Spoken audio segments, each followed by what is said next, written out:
دوستان عزیز بر رقابت ورزشگران دسته وزن 95 کیلوگرم توجه میکنیم، جایی که چهره های ناماشنا ورزشگران شناخته تاجیک روی هم قرار میگیرند. یادآور میشوم که با لباس های سفید این سعید جمال علی مردانوف است از دسته ولایت ختلان است و یونس جمع احمدوف باشد از شهر و نواحی توبه مرکز با لباس های سبز.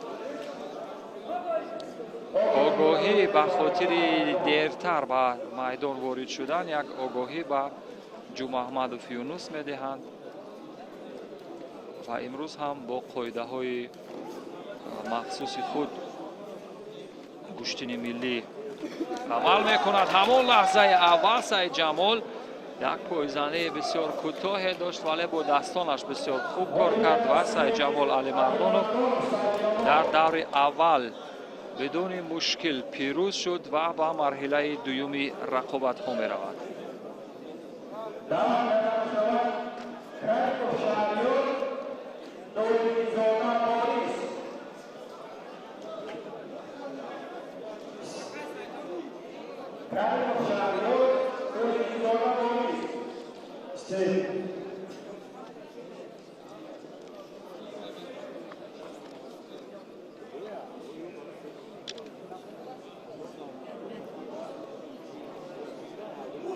نوارهای سوز کرده شده را ببینیم از جزئیات پیروزی سعید جمال. با پای چپ موازنت حریف را بسیار خوب کنترل کرد و با دستان به او محکم فشار آورد. این باعث به آن شد که سعید جمال بدون مشکلی در دور اول پیروز شود.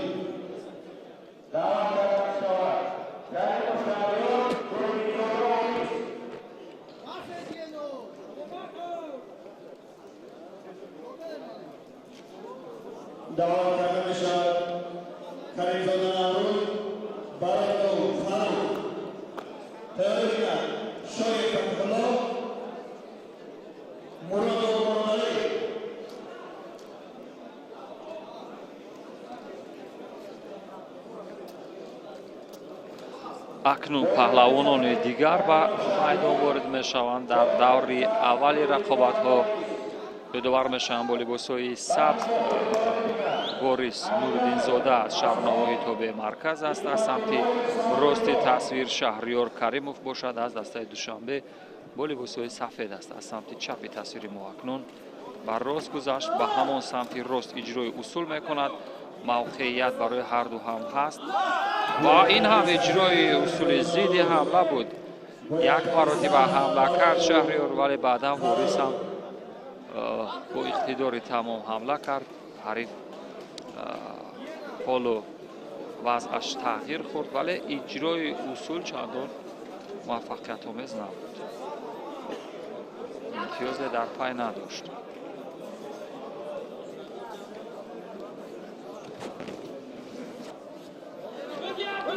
بار دیگر پهلو است. بله پهلو با واریس نورالدین زاده. یک امتیازی پهلو که نصف امتیازی حلال است برای واریس نورالدین زاده و اجرا رسید. و این هم جواب به نظر می رسد از سوی شهریار کریموف ولی پرتاب جانانه کمری دیگر باعث به گرفتن یک امتیاز کامل حلال شد و واریس نورالدین زاده اکنون حریف سعید جمال علی مردانوف در مرحله دوم رقابت ها خواهد شد. دو ورزشکار پرتابکار یا پرتابگر همان اصول های پرتابی را که خوب اجرا میکنند، هم سعید جمال هم واریس در مرحله دوم با هم هستند و گمان میکنم دور دوم هم جذابتر خواهد بود. اصول کمری اول که یک پهلو яъне нисфи имтиёзи ҳалолро барои ворис ба армуғон овард ва баъд аз он усули ҳалоли 100% ба ин тартиб рақам хурд. хеле ҷолибу диданӣ буд. аз дасти ҳариф бисёр хуб контрол кард ва баъдан бо вуруд ба василаи камар бубинед чӣ гуна пои ҳарифро зад, таодулаш барҳам хурд ва ба ин тартиб дар болои гилем ё ҳамон татами ду шонаи ҳариф бархӯрд ки ҳалоли 100% буд.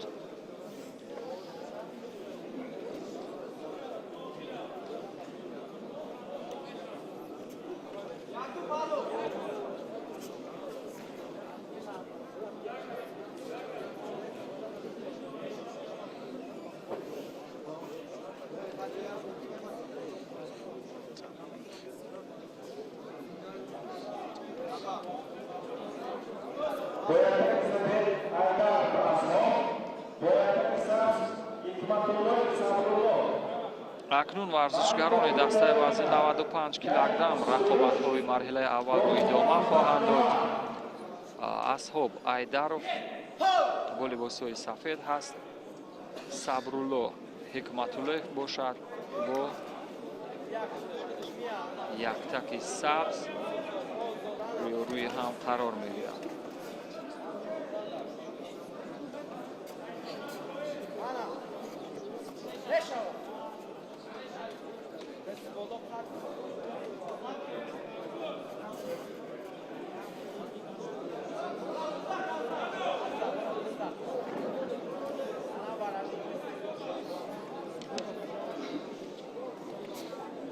ду рақобати вазни 95 кило дар даври аввал бисёр ҷолиб буданд.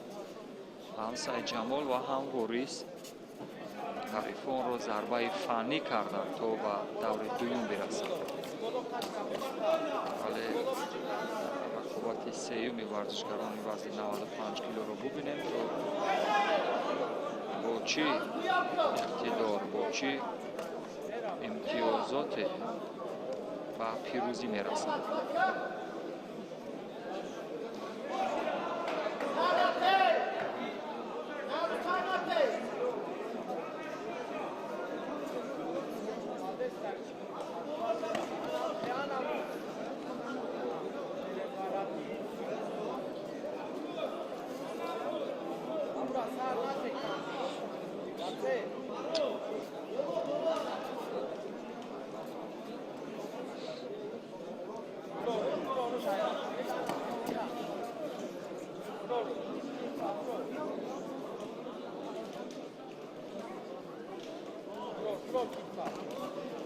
ва мавқеияте бо ҳалуки маъмулӣ байн як бадан барои Сабрулло ҳикматуллоев.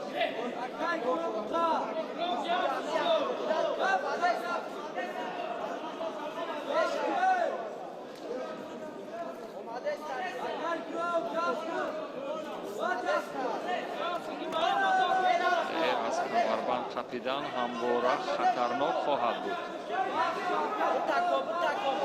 инро ҳикматулло эҳсос кард ва нагузошт ки ҳариф аз камари ӯ бихабад, вале билохира қапид, вале ҳикматулло ҳам иҷрои усул кард ва асбоб ҳам дар ҳоли дунбол кардани аҳдофи худ аст дар ин рақобат. ҳадафҳое ки дар баробари ҳариф дорад онро метавоад дунбол.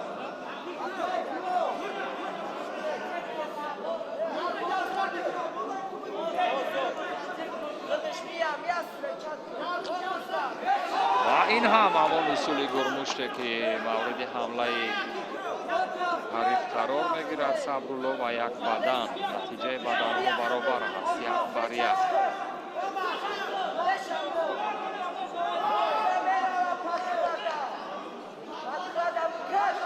бисёр як ҳамлаи бо суръате сурат гирифт. ҳамлаи тезу тӯфоние буд, вале ба бадан ба поён расид барои асбоб Айдаров.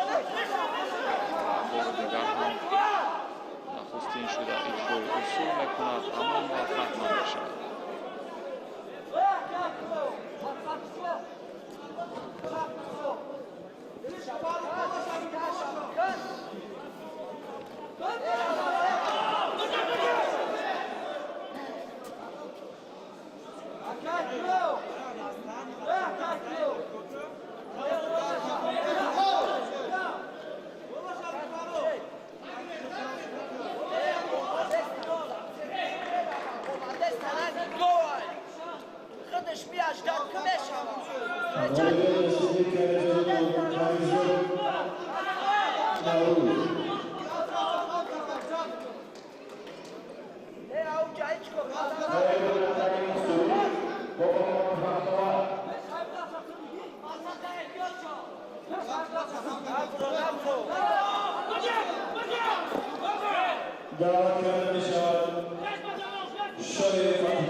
یک بار دیگر هم فقط با قدرت و توان فشار می‌آورد. حریف را هیچ اصولی با پای اجرا نکرد، وگرنه هدف خوبی داشت اصحاب.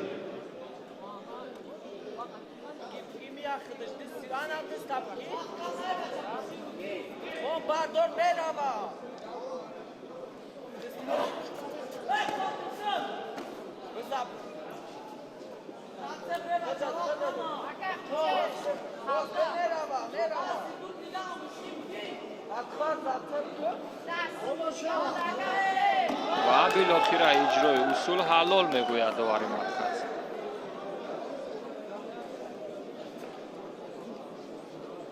سه رقابت رو در میان سنگین وزن‌ها تماشا کرده. در 8 ثانیه تا پایان وقت اساسی فرصت ماندن. ببینید که باز یک ضربه فنی دیگر صورت گرفت. سعید جمال، علی مردانوف، بوریس نوریدین زاده هر دو هم حریفان را با اصول‌های معمول و جذاب از صدی راه برداشتند. به همین ترتیب اصحاب ایدرف هم با اصول زیبای پرتابی حریف را مغلوب کرد و به دوره دوم رفت. ببینید این حمله با سرعتی او بود که امتیازی در پای نداشت و این هم باز همون تکنیکا یا اصول کمری بود برای اصحاب ایدرف که به این ترتیب صبرالله حکمت الله رو مغلوب کرد و بعد دوره دوم رفت.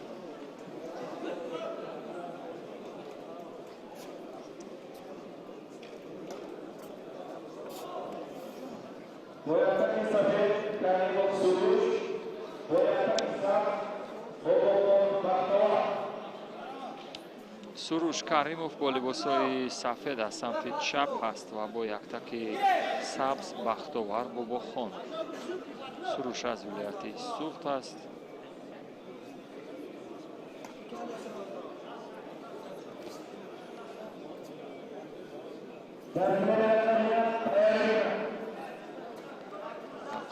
ادامه می‌یابد مبارزه برای خپیدن یا موفق شدن در بخش گردگیری.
و بختوار باباخانوف یک آگاهی.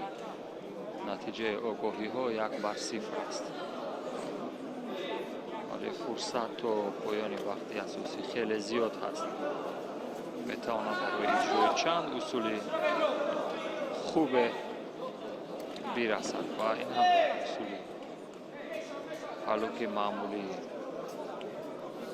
پیش بود ولی نتیجه نداشت.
یک آگاهی دیگر بر سروش کریموف. نتیجه آگاهی ها برابر می شود.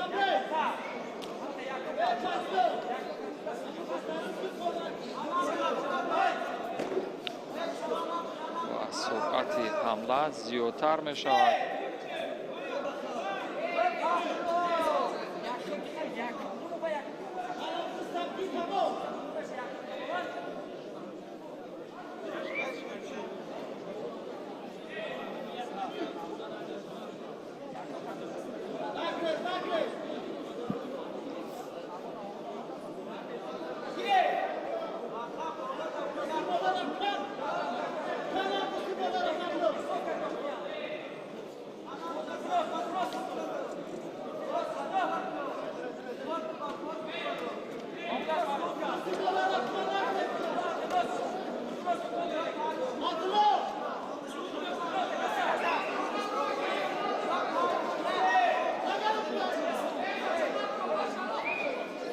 این حمله بسیار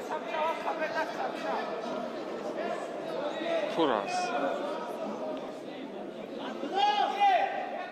جست و خیز بود اما نتیجه هم نداشت.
بسیار فرصت مناسب برای اجرای اصول کمره سمت چپ. داور هم استید میگوید کمکاری شاید سروش به نوبت گرفته شود و یک تنبیه با آگاهی دوم و تنبیه. ولی قضاوت داوران هنوز روشن نیست.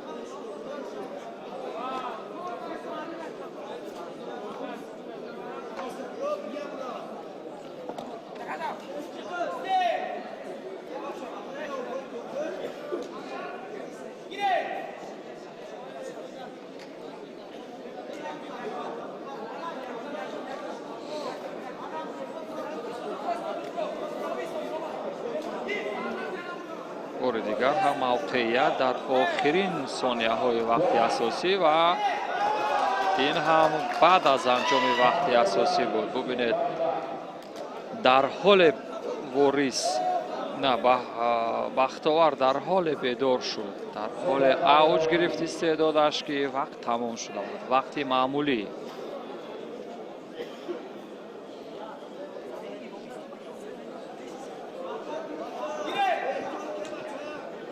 اکنون 3 دقیقه وقتی اضافه شده و در اینجا این اصول اکنون با سروش امتیاز به ارمغان آورد. سروش کوشش کرد در جهدی گذشته، در جهدی قبل از این هم موفقیت آمیز بود هنرش و بالاخره باباخانوف در اینجا ثمرناک اجرای اصول کرد و باباخانوف با مرحله دوم رقابت ها می رود. در برابر اصحاب ایدرов قرار می گیرد. ببینید اجرای اصولی و قسمت پشت پای چنگ کردن داخل پای حریف از قسمت همان خمگشت، از قسمت خمی و با این وسیله تعادل حریف را برهم زدن. این بود جزئیات پیروزی بختیار باباخانوف و بختیار.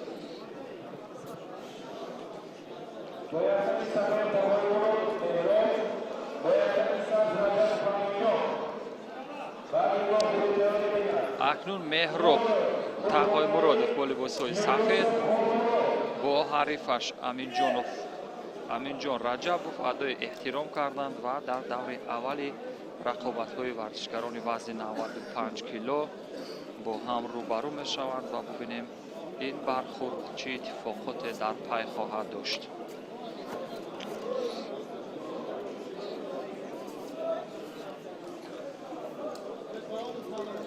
باز هم ورزشکارانی به سمت چپ رقابت می‌کرده افضلیت نشان می‌دهند، یا بهترن یا برتری خود را در برابر ورزشکارانی که به سمت راست کار می‌کنند زیادتر نشان می‌دهند.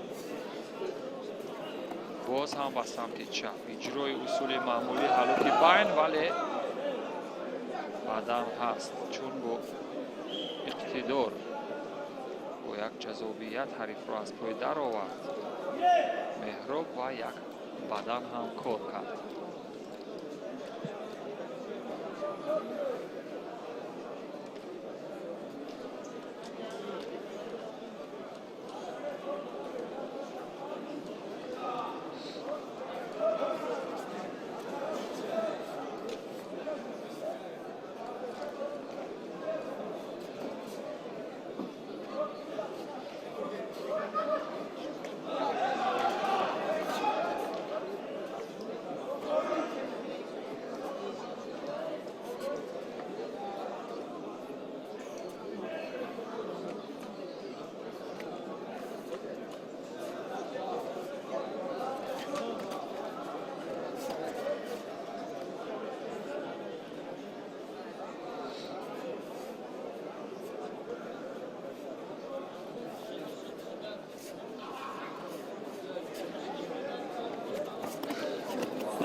هم یک عمل کرده ولی از مربع بیرون، از مربع بیرون به نظر می رسد که دستی ورزشکاری که یک تکی سبز بردارد آسیب دیده باشد. در حال گرمی بدن بعضا آسیب ها احساس نمی شود و در حالی که بدن خنک می شود به نظر می رسد که آسیب باشد، ولی هنوز هم بدن این ورزشکاران چون در دور اول هستند تا جای از لحاظ آنی که تمام قدرت و هستی خود را به رقابت می بخشند، اگرچه گرم هم چندان خوب نشده باشد ولی هر حال شاید در منطقه بدن گرم کنی با این رقابت آمادگی دیده باشد.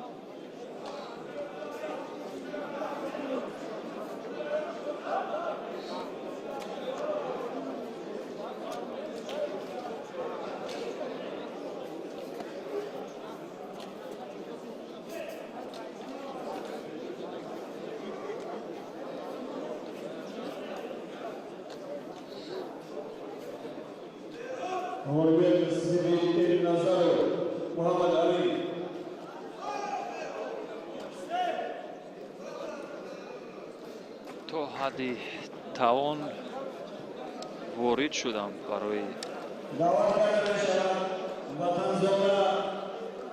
иҷрои усулҳои мавриди назарашон, вале муваффақ нашуд.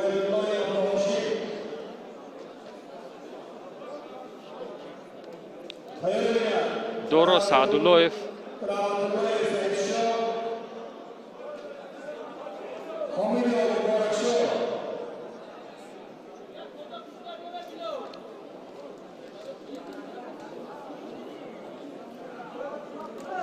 меҳроб Тағоимуродов варзишкори хубе дар ҳоли шояд зуҳури истеъдодаш бошад. варзишгари навкоре ҳаст, аммо ҳарифи ӯ низ ҳарифи бар ҳамлаҳо ҷавоб мегардонда ҳаст ва ҳар як ҳамлаи меҳроб ҷавоб мегардонад. аминҷон раҷабов варзишгарони ҷавон ва умедбахши риштаи паҳлавонии тоҷик дар рақобатҳои дохили ҷумҳуриявӣ миёни ҳам рақобат мекунанд.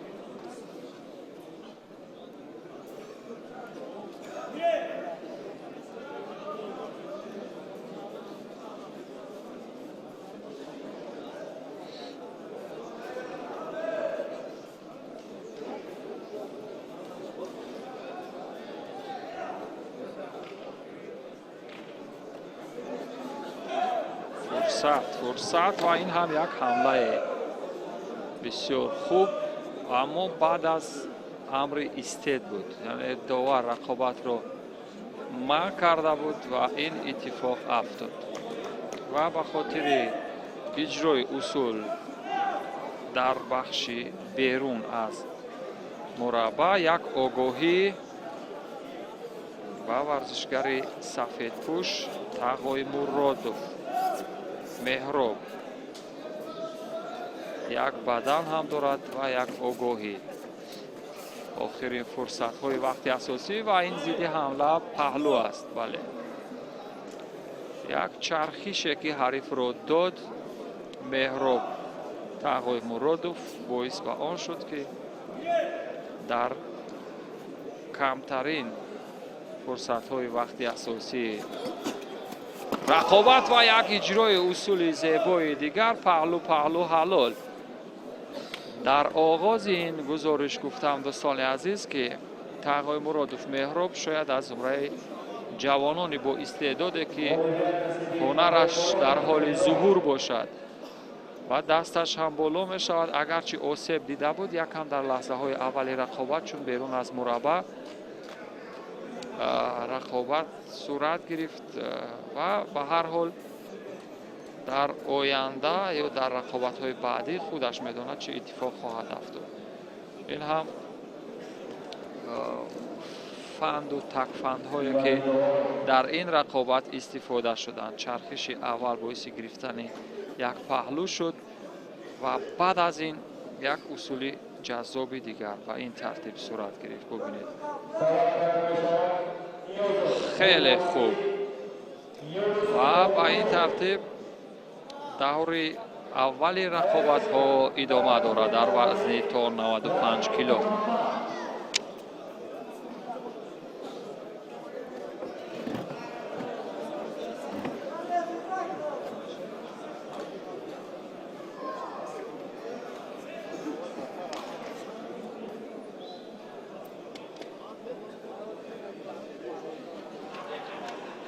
боз довари ӯзбекистонӣ бо ҳамкорони тоҷики худ дар рақобатҳои аввали гилеми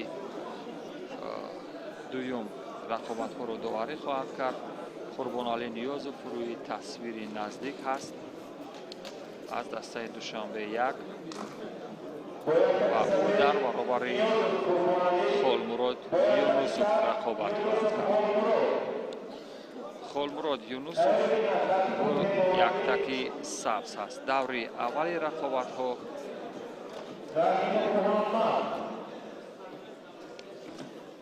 ببینیم در آغاز رقابتی بدن گرم کننده چه اتفاقی خواهد افتاد.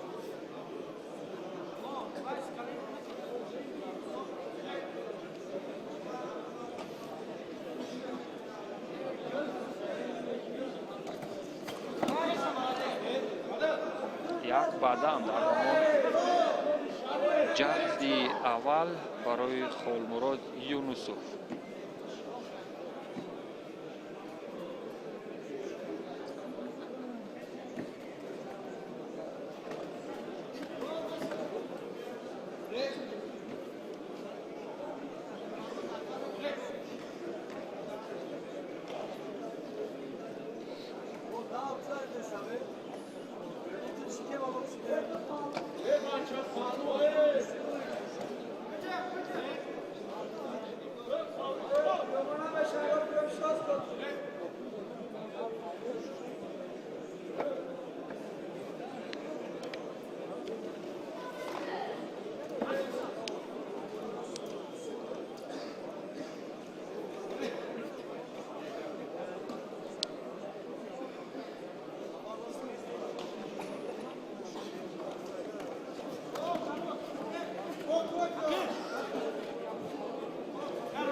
آگاهی اول هم با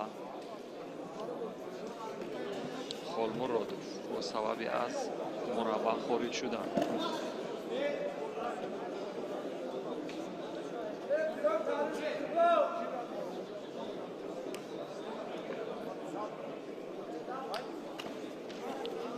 فرصت ولی این هم زیدی هم در حالی که بسیار از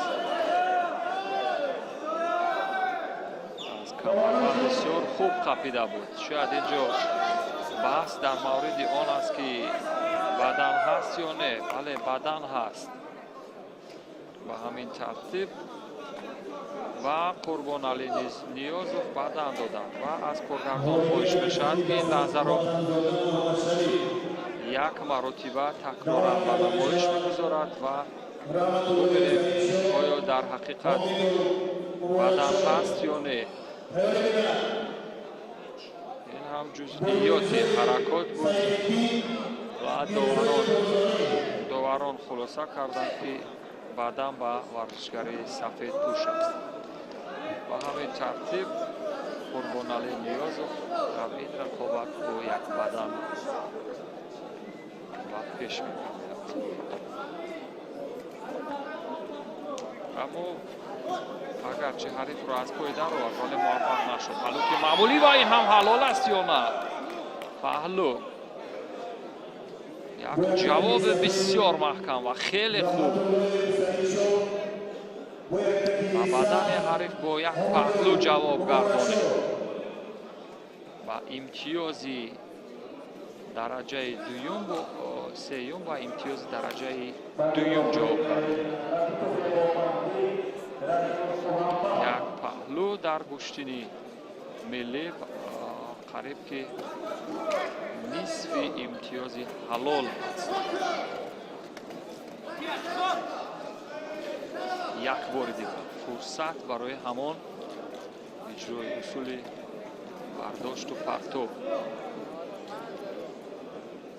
جذابترین نکات گشتنی ملی یا جذابترین بخش گشتنی ملی در همین اصولهای پرتابی برداشت و پرتاب کردن است از بخش سراپا.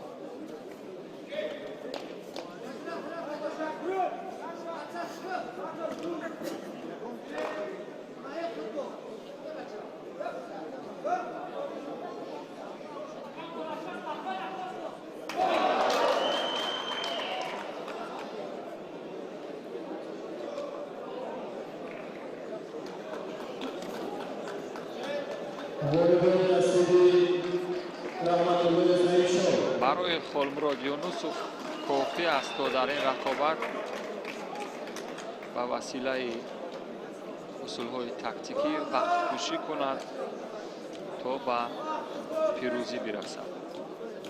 اما قربانعلی نیازوف باید اجرای اصول کند و با این ترتیب یک حلال. ببینید چی پایزنی خوب به سمت مقابل حریف رو پایزنی کرد. ببینید چگونه یک گردش کلی در این رقابت اتفاق افتاد و قربانعلی نیازوف بسیار جذاب و خیلی خوب اجرای اصول کرد و در این رقابت با یک بدن و یک امتیاز کامل حلال دستی بالایی رو داشت. داوری ازبکستانی هم دستی قربانعلی نیازوف رو بالا میبردارد، ولی این نکات رو از نوارهای آهسته یک بار دیگر دیدن جالبتر خواهد بود. این هم لحظه ای که هیچ اتفاقی نافتاد در قسمت اول رقابت بود و بعدا با این ترتیب یک امتیاز بدن و ارمغان و دست آمد و این هم امتیازی که پهلو برای خلمراد بود. بله این امتیازی پهلوی خلمراد بود، ولی این هم حلاله که ببینید چگونه در زید حمله و پشت پای حریف چگونه با قسمت زانو ضربه زد. ببینید یک ضربه سبک تعادل به حریف برهم زده شد و تکنیکای دستان کار خوبی را به ثمر رساند.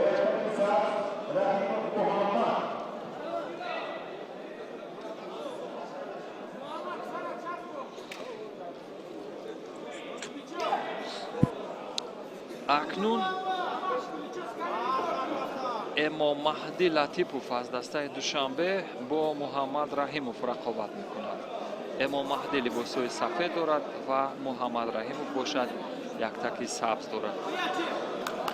آغاز رقابت در وزن 95 کیلو رقابت ها بسیار جالب صورت گرفتند دوستان عزیز. قریب فقط در یک وزن دقیقه اضافی داده شد و در دقیقه اضافی هم یک پهلوی جالب اتفاق افتاد، یعنی یک اجرای اصول خیلی خوبی رو تماشا کردیم. اما دیگر رقابت ها هم با اصول های پرتابی حریفان رو مغلوب کردند.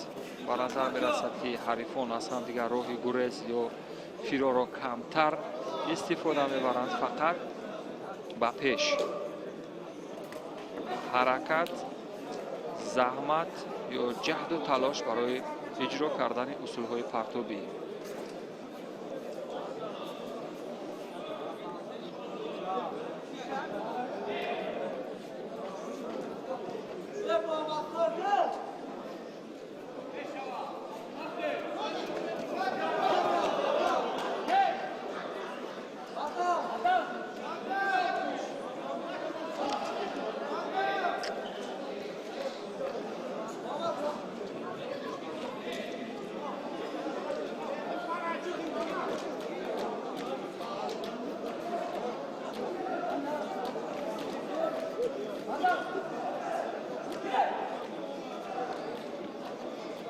یک بدن و ورزشگری با یک تکی سبز و این هم اجرای اصول پهلو هستی و بدن.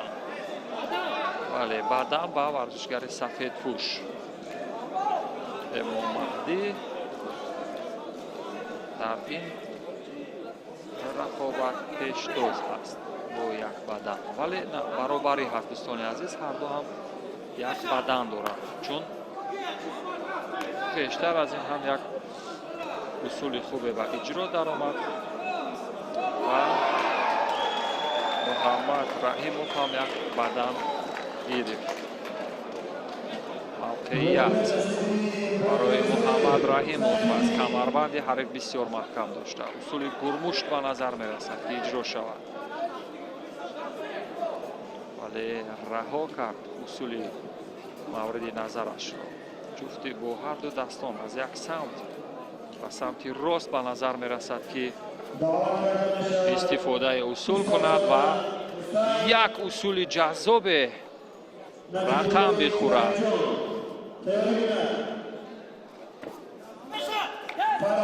همین ترتیب گزارش ما ادامه می‌یابد از رقابت روز دوم ورزشکاران وزن تا 95 کیلو.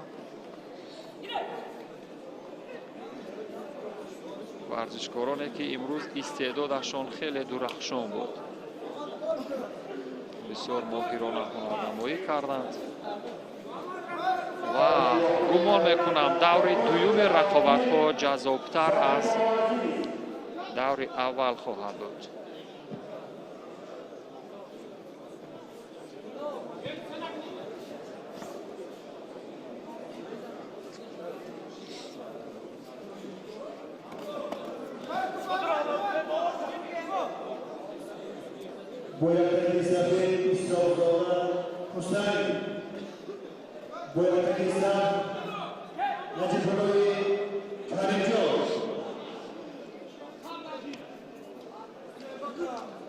آگاهی و سفید پوش امو مهدی لطیپوف یک بدن داشت و یک آگاهی گرفت.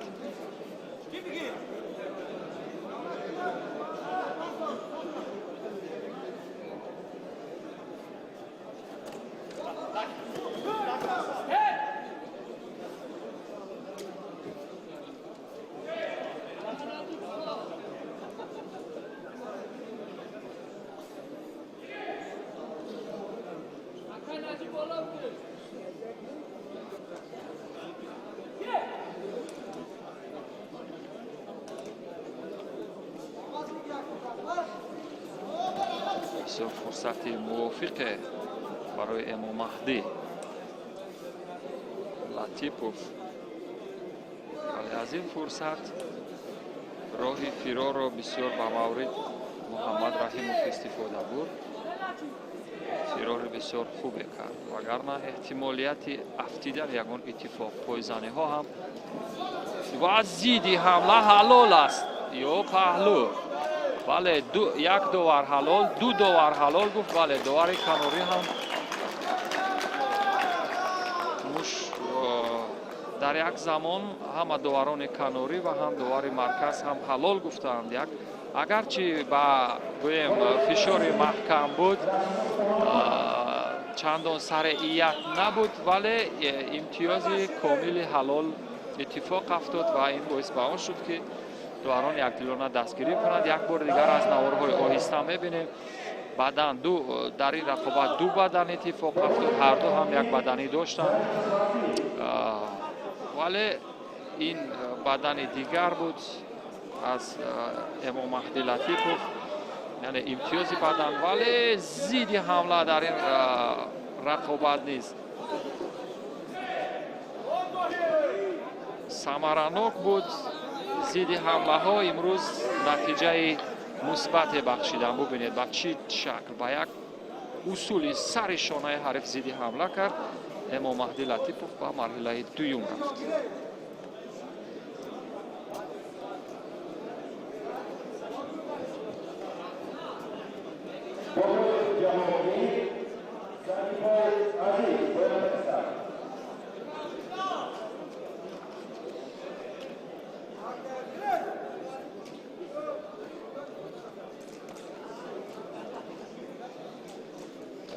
جهانگیر بابویف گل لباسای سفید از دوستان عزیز از دسته دوشنبه دو و عزیز ظریف و باشد و هم تیمی او هست.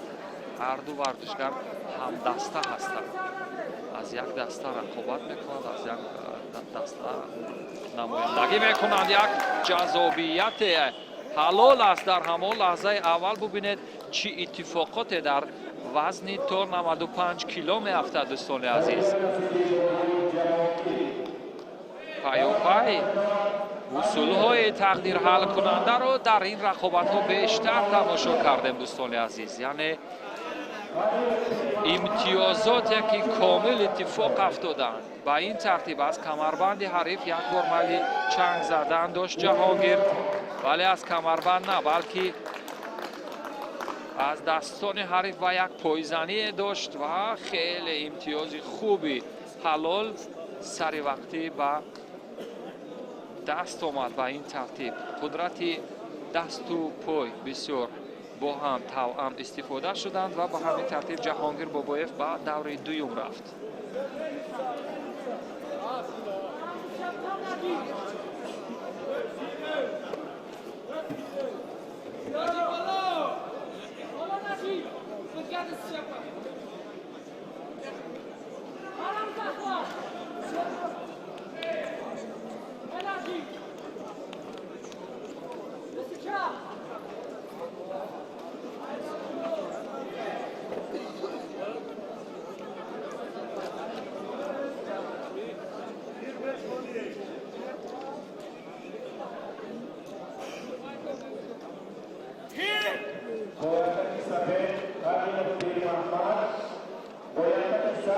دوستان عزیز، هواداران گوشتین سنتی ملی گوشتینگیری برای جذابیت این گوشتین را تماشا کردن و شاهد درخشش پهلوانان شدن شبکه تلویزیونی ورزش را پیگیری کنید و این اتفاقات را با هم ببینید. پیر محمد خلیلوف از دسته دوشنبه یک با لباس‌های سفید هست.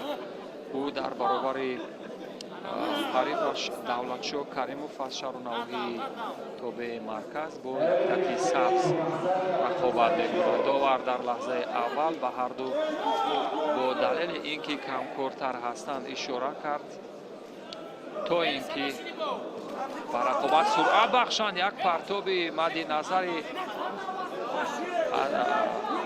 دولتشاه را دیده ولی به نتیجه بود. دولتشاه دست را رها کرد در حالی که بسیار موافق تعادل حریف را برقرار زد.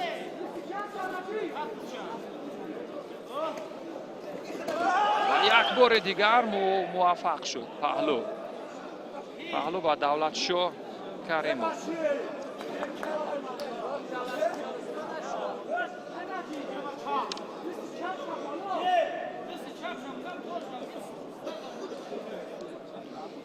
ماهرانه ورزشکاران وزنی تا 95 کیلو یا پهلوانان درجه دوم سنگین وزن ها روی هم قرار میگیرند. اگر از با اضافه 100 کیلوگرم سنگین وزن ها را عنوان کنیم پس از آنها پایین‌تر رو شاید شود که درجه دوم سنگین وزن ها گرمشت دیگر و بدن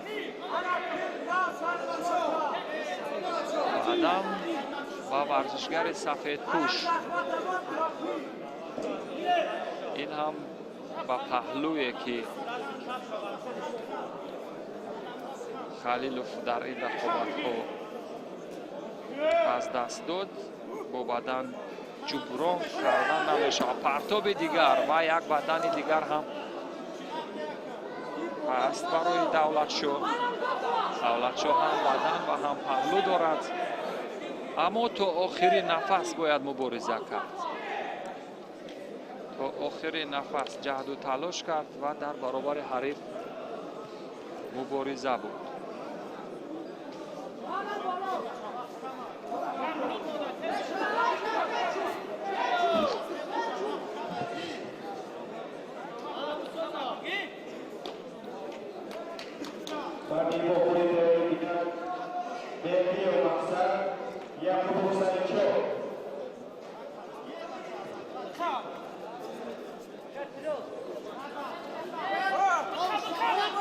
و یک سریعیت در اجرای اصول بدن دیگر برای دولتشاه کریموف.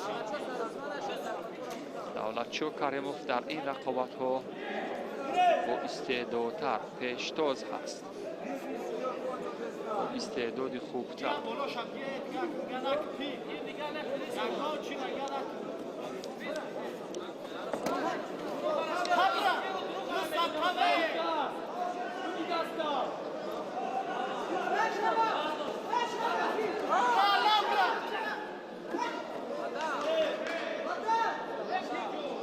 جست و فیزهای متفاوت یا گوناگون هم مشاهده کرده اما بالاخره به نتیجه و پایان رسید.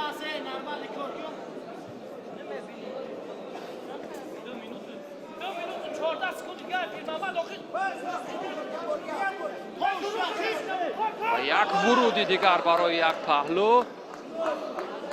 پهلو حلال به همین ترتیب تا 2 دقیقه کامل با انجام وقت اساسی درخشندگی دولتشاه کریموف رو مشاهده کردیم و او به دور دوم می رود در برابر جهانگیر بابایف می ایستد. واقعا امروز مخلصان و هواداران جودو رو این دو پهلوان شاد کردند. همه پهلوانان وزن 95 کیلو تا اینجا بسیار خوب هنرنمایی کردند. اصولهای جذاب پرتابی سر شانه، کمری و پایزنی رو بیشتر استفاده کردند. همان نکاتی که گوشتین ملی رو جذاب میکنه پرتاب ها هستند. به همین ترتیب دولتشاه کریموف بر پیر محمد خلیلوف غالب شد و به دور دوم رو خط گرفت.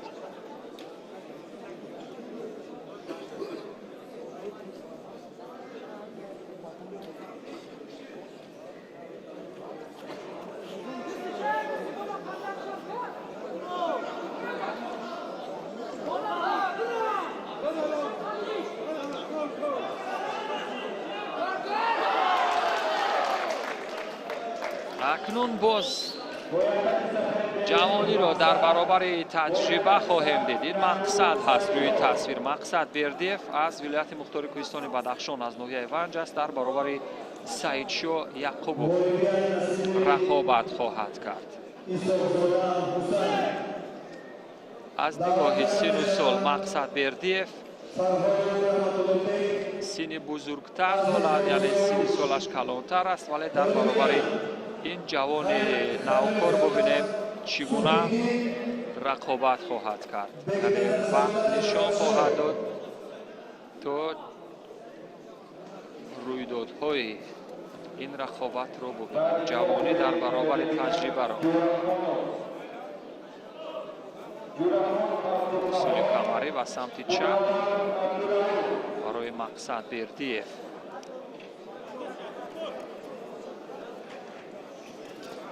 و بار دیگر هم همان اصول سمت چپی کلوک بین، ولی نتیجه نداشت.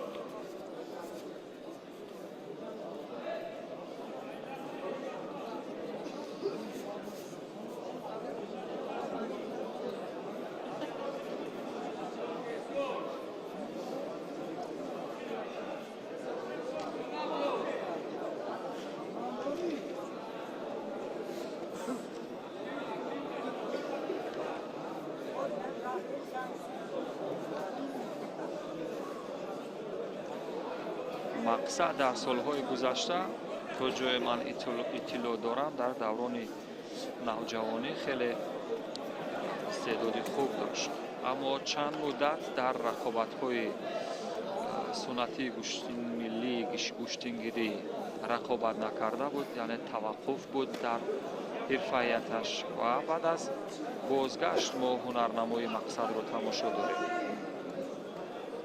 ورزشگری که سفید پوش هست.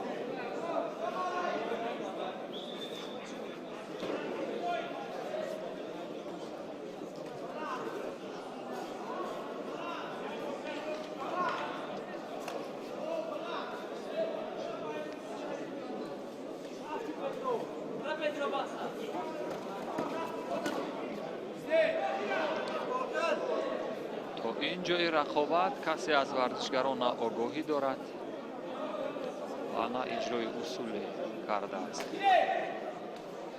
هر دو هم یک زد. مقصد از نگاه قامتی یکم فرق میکند و این ورزشگری که یک تکی سبز دارد شاید وزنش یکم فرق کند، 3-4 کیلوگرم،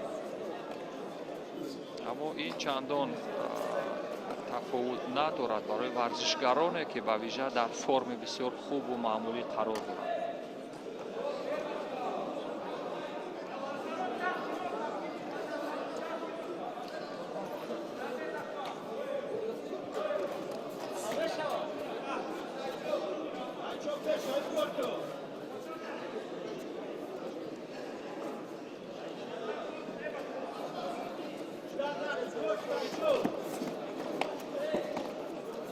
موقعیت بسیار خوب است. کمربند بسیار موافق قپیده است. مقصد بردیف قپیده بود ولی نتوانست اجرای اصول کند.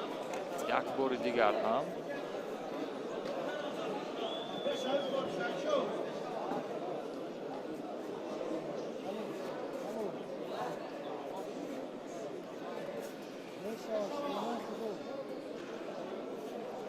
توقف یا لحظه های ایست بسیارتر به نظر می رسند. در اینجا داور باید مشاهده کند و شاید به هر دو هم آگاهی دهد. درست است.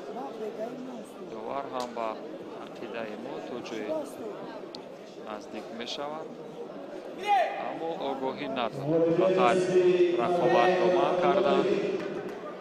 داوران کناری هر دو با ورزشگری که لکه سبز و برفرد است با او آگاهی دادند.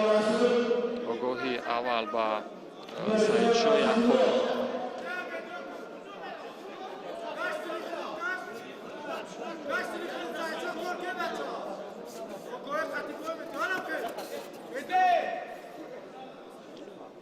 اکنون کسی از این ورزشکاران آیا از مربع بیرون شد؟ نه. داور فقط من کرد رقابت رو و ثانیه های پایانی وقتی اساسی است. یعنی کمتر از 1 دقیقه دیگر تا انجام وقتی اساسی فرصت هست. این فرصت رو با این ترتیب اگر میتوانست کسی از این جفت یا از این پهلوانان استفاده برد غالبیت به دست می‌آورد.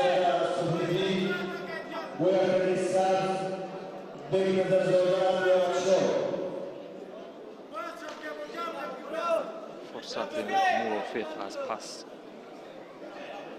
از پشت حریف یک چنگ محکم زدن. آگاهی که برای قپیدن نادرست با مقصد بردی افتاده شد. نتیجه آگاهی ها برابر است. فقط یک بدن تا 9 ثانیه دیگر اگر اتفاق افتاد پس ورزشگری خوشتاله مشخص خواهد شد. در صورت غیر وقت هم به انجام میرسد. 3 دقیقه از زمان اضافه شده ببینید کدامین نخستین شده استفاده ببرد. فرصت های نون این فرصت های بسیار غنیمتی خواهد. فرصت های قیمت و اینها را استفاده کردن هم واقعا و همان گل دستگاه جدا برابر است. مقصد در حال ورود اجرای اصول بود که هیچ اتفاقی نیفتاد. یک بار دیگر هم وارد می شود و در اینجا هم موفق نمیشه.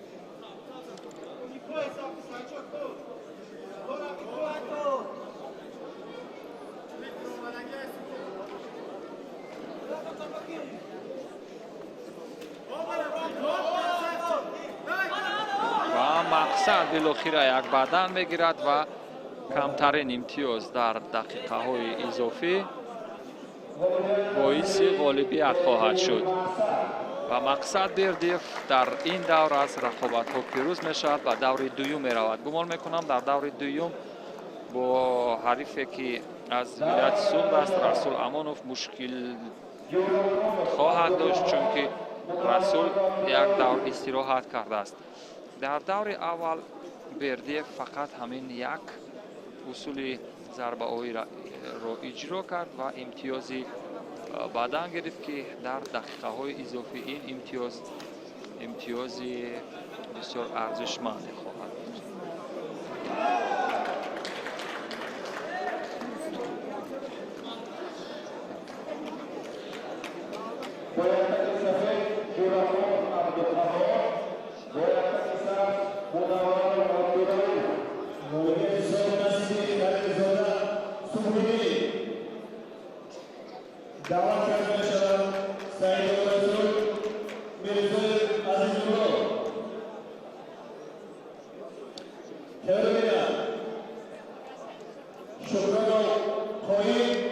عبدالقهار جورخانوف با لباس‌های سفید از دست دوشنبه دو هست.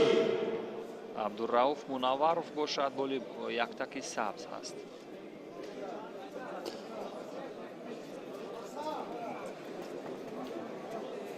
ورزشکارانی که در دور اول هر دو تازه نفس هستند. آغاز رقابت یک مرحله بدن گرم کردن برای این ورزشکاران خواهد بود.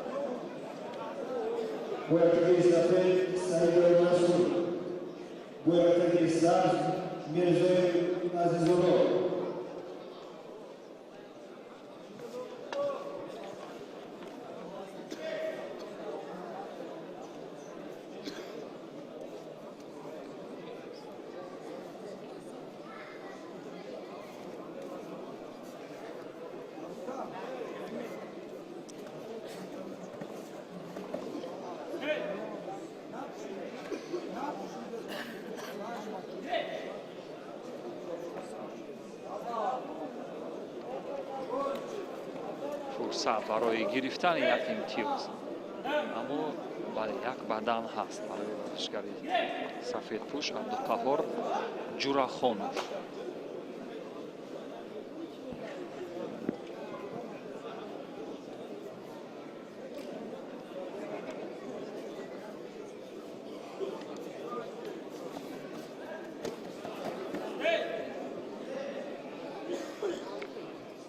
و در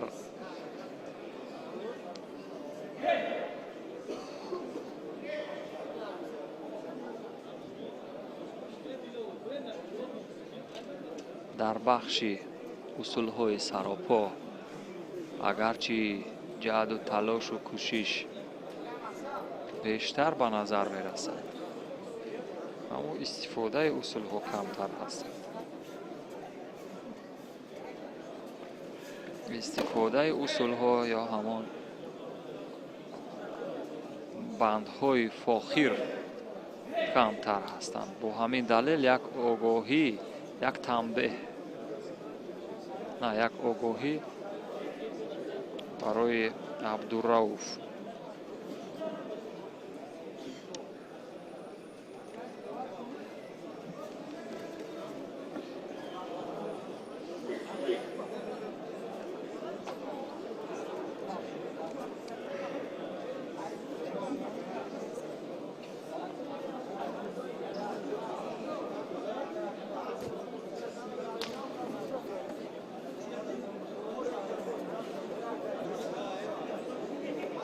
اجرای اصول جذاب هلوک بین این هم اوج امتیازهای گشتین ملی هست و یک حلال بسیار کامل در اینجا اتفاق افتاد.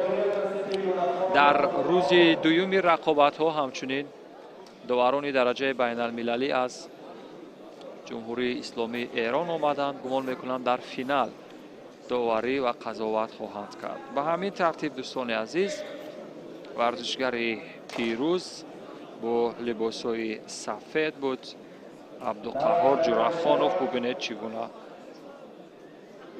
اجرای اصول کرد. یک مرتبه یک بدن گرفت و بعدا با این سادگی هلوک معمولی داخلی را به اجرا در رسانید و اصول جذاب و دیدنی حلال رقم خورد.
акнун искандари мирзо аз дастаи хатлонду бо либосҳои сафедро дар баробари бобоқул зоиршоҳ бо ҳам хоҳем дид.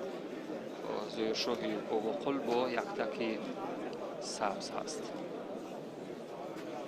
рақобати марҳилаи аввал барои расидан ба даври дуюм мубориза мебаранд.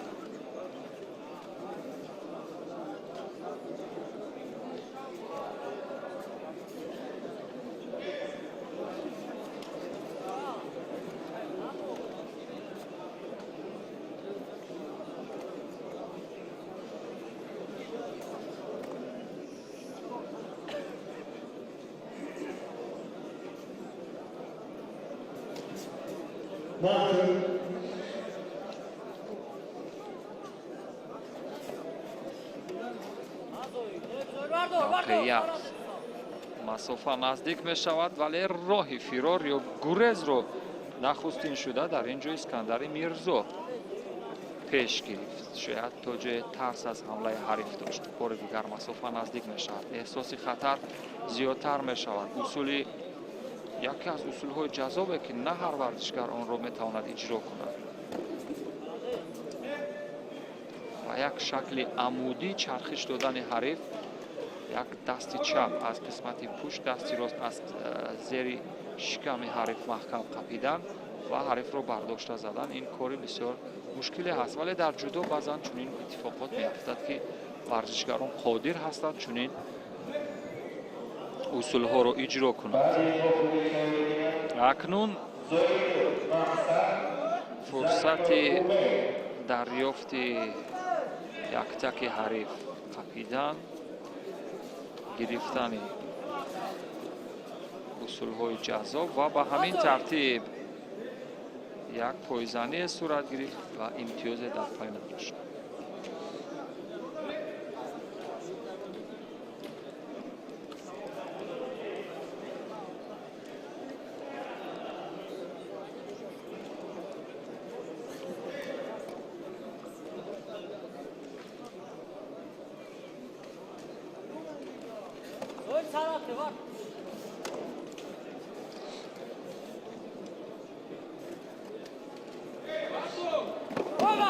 бардошту партобро ба ин тартиб як бадан ба варзишгари сафедпӯш. ин ҳам дуюмин бадан ҳаст дар баробари як огоҳӣ. вале фурсат хеле зиёд аст, камтар аз 3 дақиқаи дигар то поёни вақти асосӣ. воқеан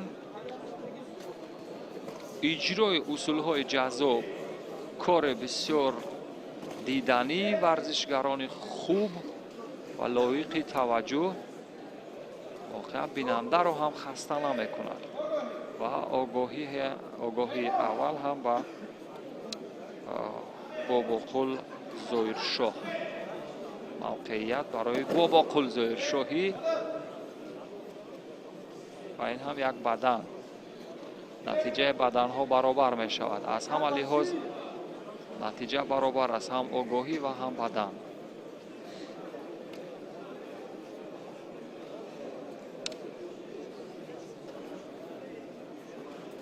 вале ин ҳаракот метавонанд ки имтиёзе дар пай дошта бошанд ва дақиқаҳои изофашударо пеши рӯ наоранд.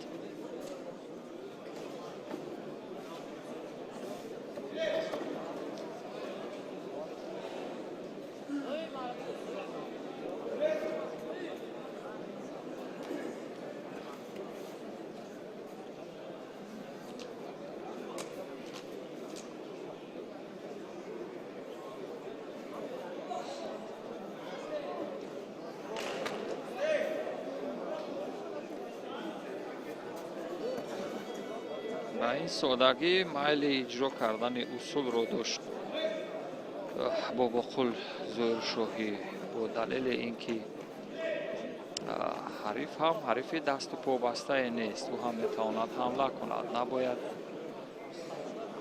ҳарифро сода гирифт, сода гумошт.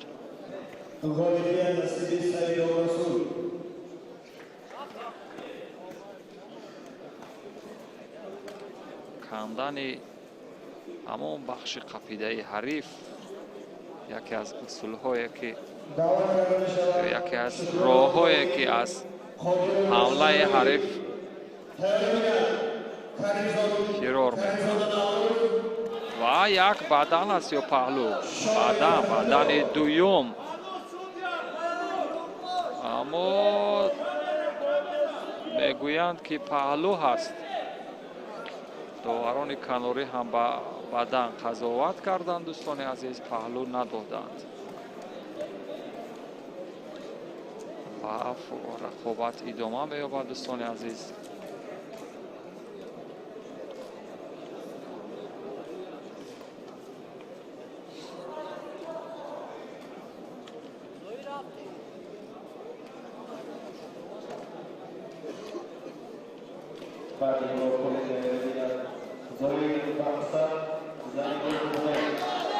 و بدن داور هم اشاره کرد که بدن هست. داوران چی خلاصه کردند؟ هر دو داوری کناری هم بدن گفتند. ثانیه های پایانی هست. این سیومین بدن بود که در این رقابت ها اتفاق افتاد، ولی گمان میکنم در پرتاب دوم تا جای سهلنگاری شد. وقت هم به انجام رسد دوستان عزیز. در این رقابت با 3 بدن اسکندر میرزا دستی بالا را داشت از دسته خطلاندو و او به دور دومی رقابت ها می رود، جایی که عبدالقهار جرخانوف آن را انتظار هست. این هم جزئیات از حرکات فنی اسکندر میرزا بود که با 3 بدن در این رقابت دستی بالا را داشت.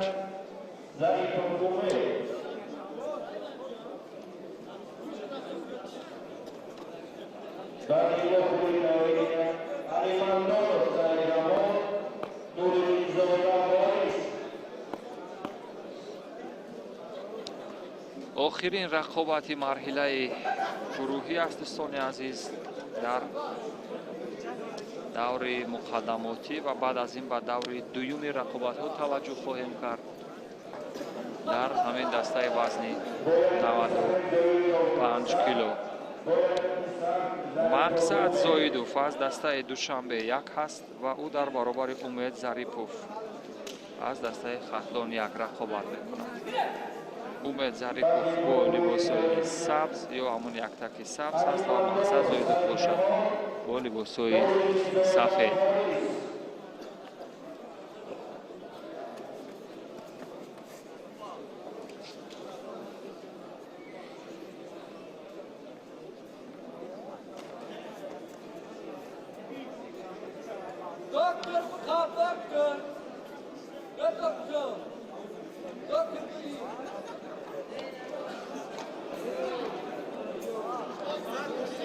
رقابت جذاب به نظر می رسد باشد.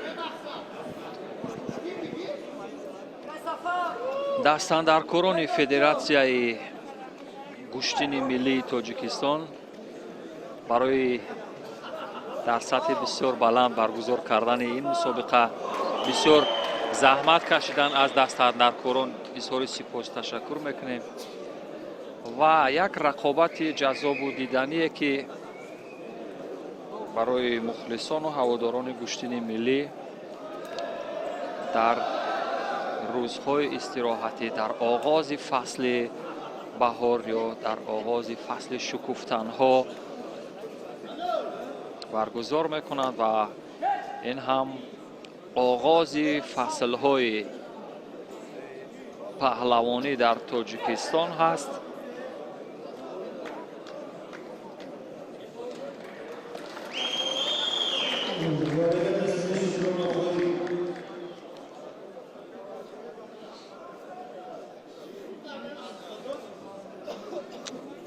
و یک پرتاب زیبایی از بخش سراپا حلال. کلیه داوران حلال گفتند یا کلی داوران حلال گفتند. این پرتاب را بسیار بخش پرتابی با وسیله دستان بسیار زیبا پرتاب کرد با لباسای سفید. مقصد زویدوف یک جذابیت گوشتن ملی را به نمایش گذاشت. یک بار دیگر ببینیم.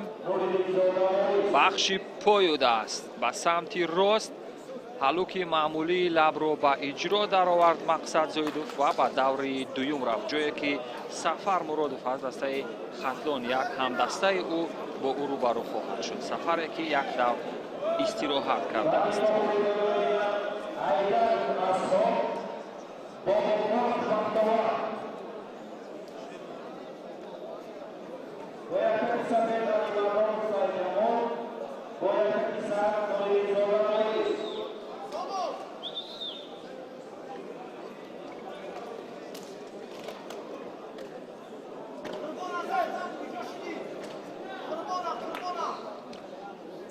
اینک دوستان عزیز بعد دور دویمی رقابت های ورزشگران وزن 95 کیلو میگذاریم، جایی که سعید جمال علی مردانوف در همان لحظه اول با یک بدن در برابر وارث نوریدین زاده استعداد خوبی از خود به نمایش گذاشت و به همین ترتیب شروع خوبی را در رقابت های فصل تازه گوشتگیری گوشتگیری سنتی تاجیکان آغاز کرد. دور دوم هست سعید جمال علی مردانوف در دور اول بر یونس جمحمدوف با اصول پرتابی زیبا و گرفتن یک امتیاز کامل پیروز شده بود و وارث نوریدین زاده باشد در دور اول بر شهریار کریموف پیروز شده بود. آگاهی اول هم با وارث نوریدین زاده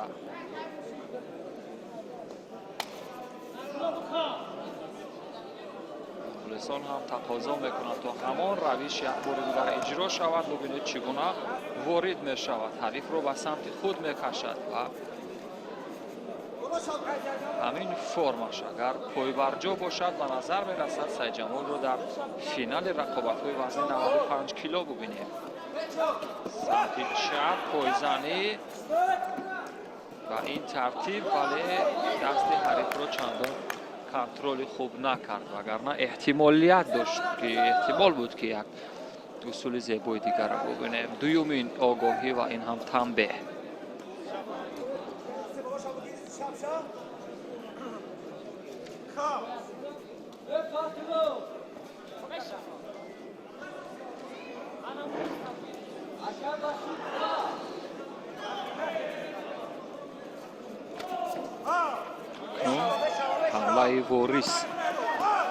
حمله وارث و سعید جمال از مربع بیرون شد.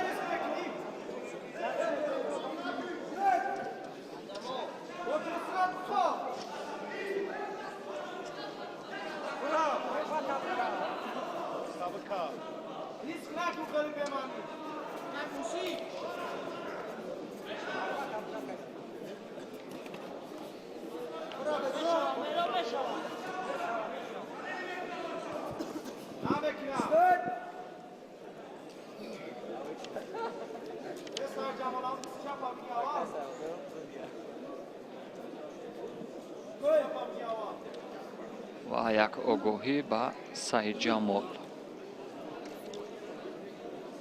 همانطور که در مرحله اول مشاهده کردیم این پهلوانان حریفان خود را ضربه فنی کردند یا به وسیله اصولهای تکنیکی بر آنها پیروز شدند و همین باعث به آن خواهد شد که ما هم گفتیم دور دوم جالبتر و دیدنی‌تر نسبت به دور اولی رقابت ها خواهد شد.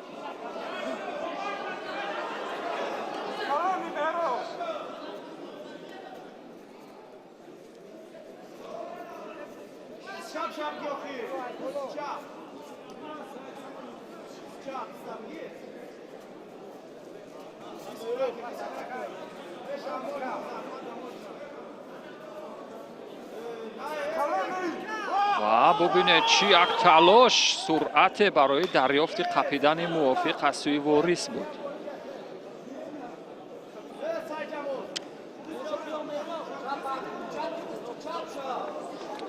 واریس از دسته شهر و نواحی تابع مرکز است.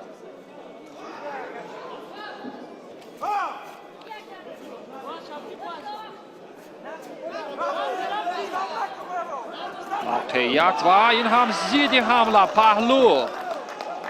ببینید چگونه است ولی پهلو حلال. قبلتر از این سعید جمال یک پهلو هم داشته است.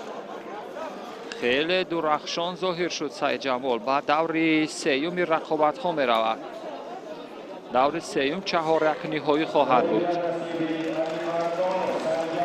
سعید جمال علی مردانوف در این رقابت اثبات کرد که قدرتش نسبت به هماوردش خوبتر هست. نوارهای آهسته را یک بار دیگر مشاهده کنیم. به این ترتیب ببینید یک پهلو، این را پهلو دادن. در لحظه اول بود که همان هلوک معمولی بود و بعد از آن در اینجا ببینید به این شکل گرموش را میخواست اجرا کند واریس نوردین زاده، ولی سعید جمال علی مردانوف این را پیخست کرد و فوراً زیدی حمله کرد.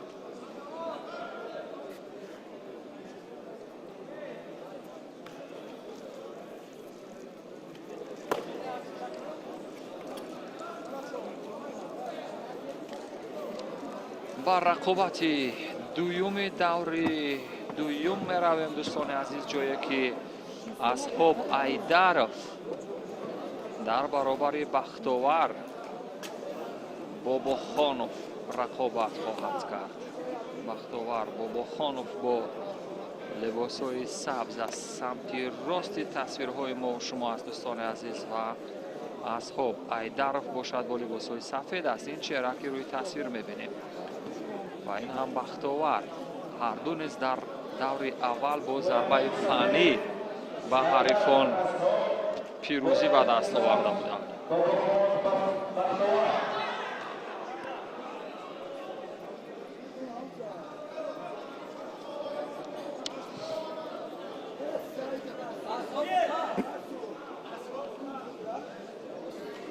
دور دوم مشکل گذارتر خواهد بود برای هر ورزشکار دوستان عزیز. ولی از جانب دیگر یعنی ورزشگران به فرم خود برمیگردند. در دور دوم خوبتر آزمایی خواهند کرد تا جای بدنشان گرم خواهد شد.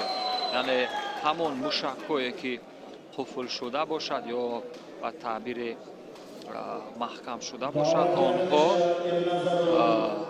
باز خواهند شد و رقابت جالب صورت خواهد گرفت.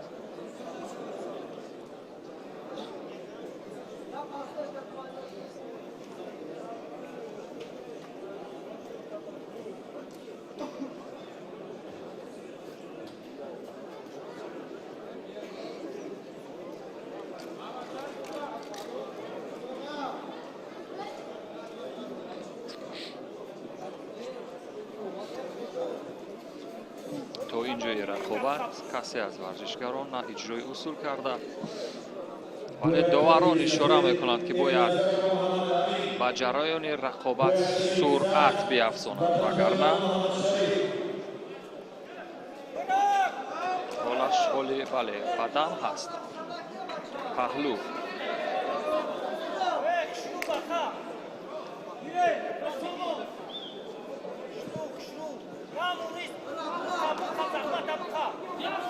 پهلو هست دوستان عزیز برای ورزشگری که با لباس های سبز هست. بختاور باباخانوف با یک پهلویی که در اینجا با نمایش گذاشت و دیدیم در این رقابت پیشتاز می شود.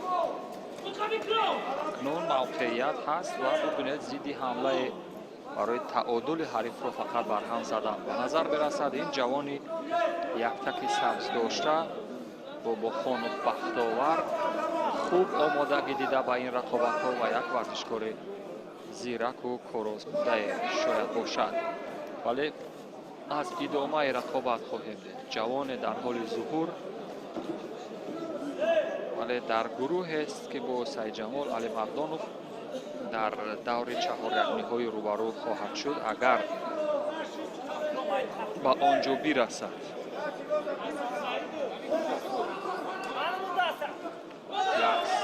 ضد حمله صورت میگیرد یا نه، اما تا لحظه پایانی فشار اسباب در دیده داوران هم چیزی به آن نه.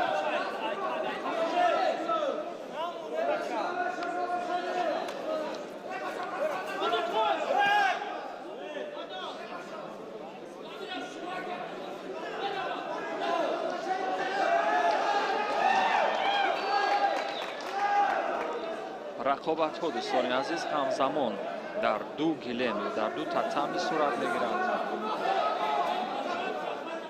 و امروز در چهار وزن رقابت ها غالبان مشخص خواهند شد.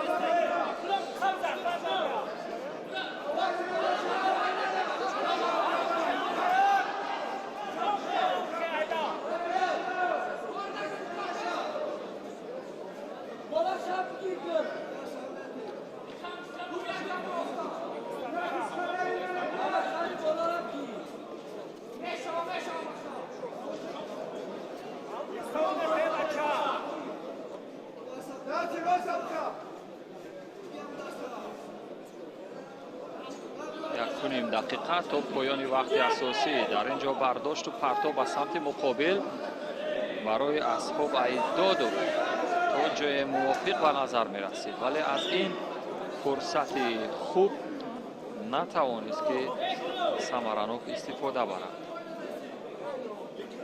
فرصت را از دست داد.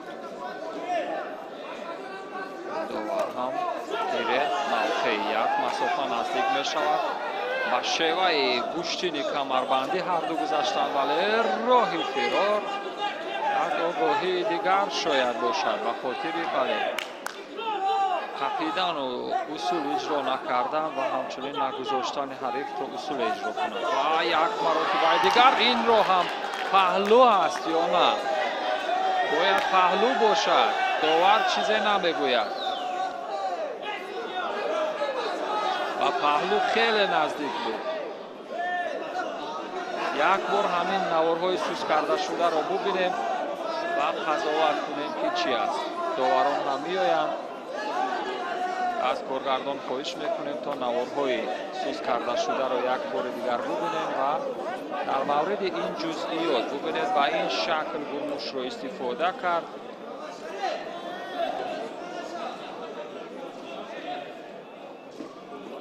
یک بار دیگر همین لحظه را ببینیم و قضاوت کنیم، چون داور هم پیشی تصویر بردار هست. از کارگردان خواهش میکنیم بله یک مرتبه دیگر با تشکر از کارگردان که این جزئیات را برای ما در میان میگذارد.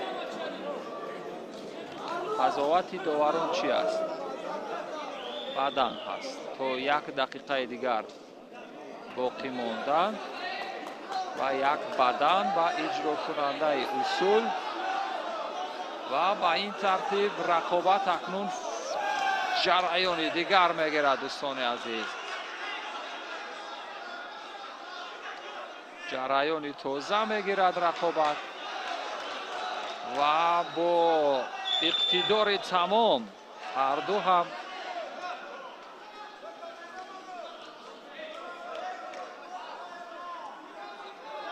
مبارزه میبرند. 46-45 ثانیه دیگر موقعیت ضد حمله بسیار جالب.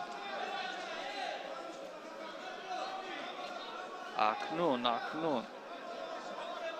ببینید چی اتفاق میافتد. جوان در حال ظهور گفتم در این رقابت هنرنمایی میکند. بختاور باباخانوف با یک پهلو و یک بدن در این رقابت پیشتاز هست.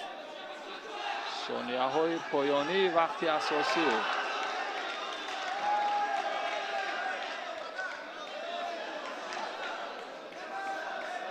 اما داوران چی خلاصه میکنند؟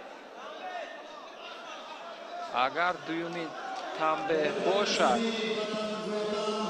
پس در این رقابت وضع دیگر خواهد شد. اما ورزشگر جوان فعال بود. گمان میکنم داوران قضاوت میکنند که یک بار دیگر شانس بدهند.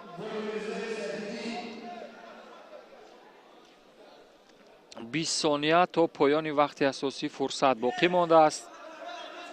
داوران هم داوران عاقل و عادل هستند.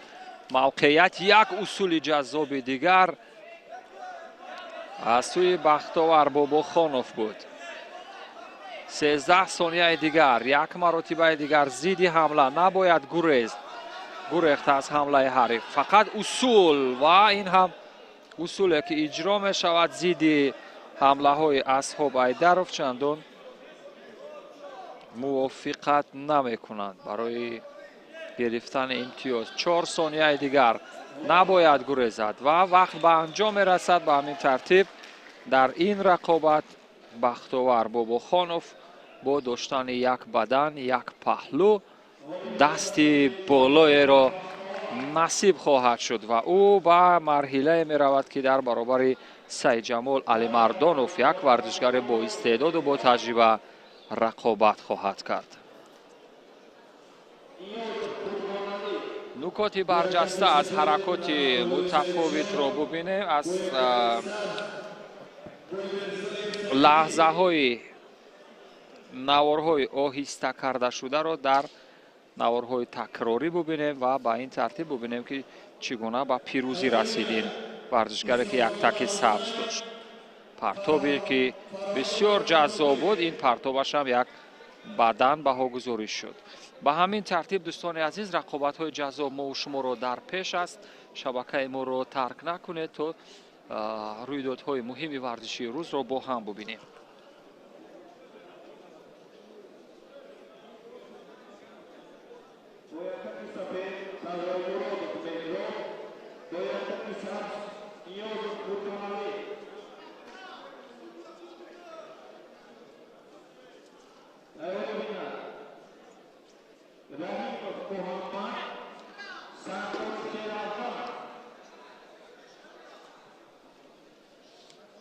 رقابت دیگری مرحله دوم هست دوستان عزیز.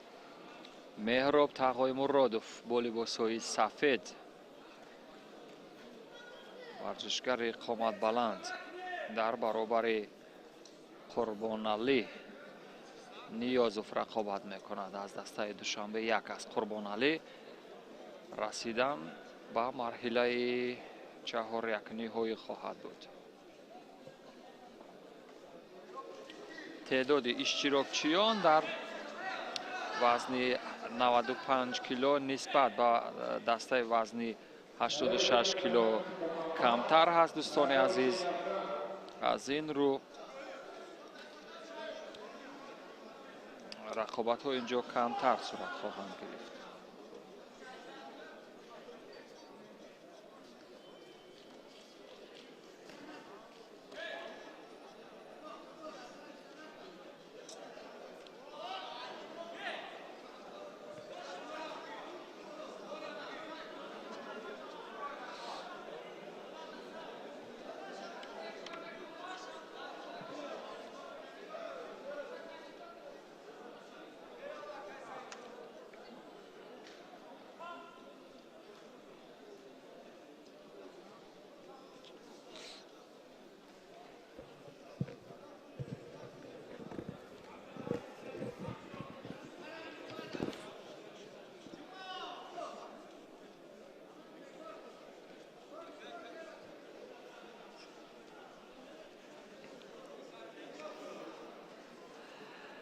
دور دوم رقابت ها مهراب تقای مرادوف، ورزشگر که با لباس های سفید هست،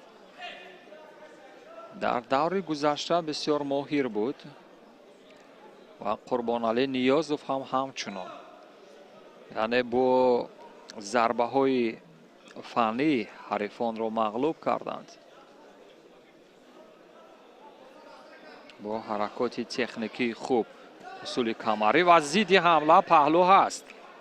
بله، پهلو با مهراب تقای مرادوف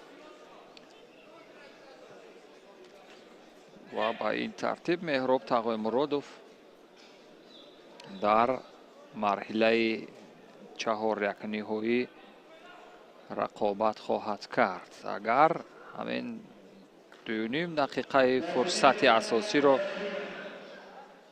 خوب و بدون دادن امتیاز با پایان ببرد.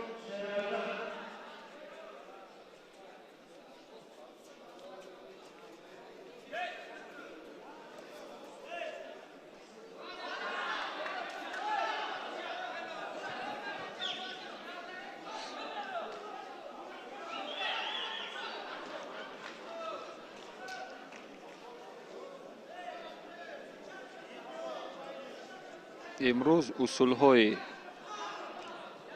اصولهای گشتن ملی، بندهای فاخر در گشتن ملی سر استعمال بودند. ورزشکاران توانستند که با همان حرکات جذاب و دیدنی خود پیروزی به دست بیارند تا به مرحله های بعدی صعود کنند.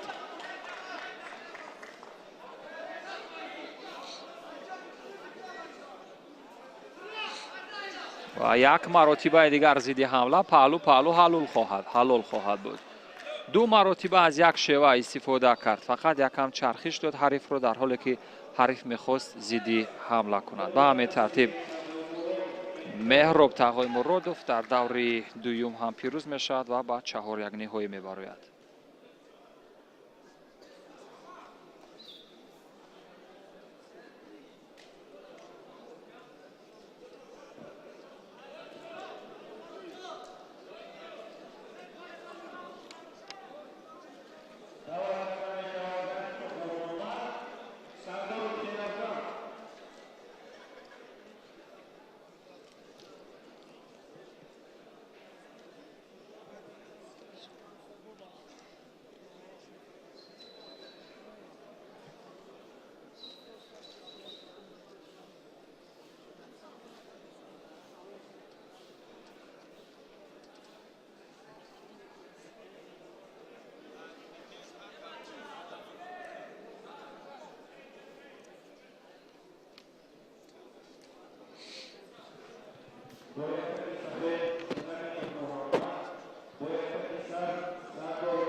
دوستان عزیز، در دور دوم اکنون شرافگان سرداروف را تماشا خواهیم کرد که از دسته دوشنبه 1 در برابر لطیپوف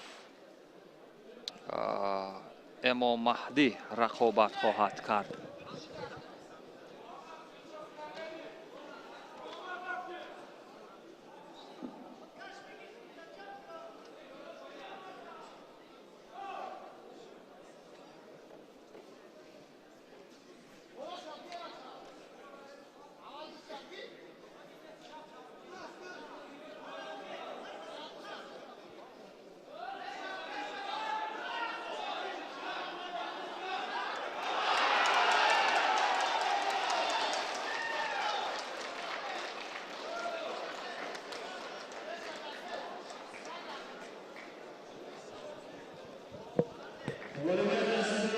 شرافگان اکنون با حرکات خوب یک بدن گرفت و ببینیم در ادامه چه اتفاق خواهد افتاد. شرافگان که در رقابت‌های گذشته مسابقات از خود درک داده بود و امام مهدی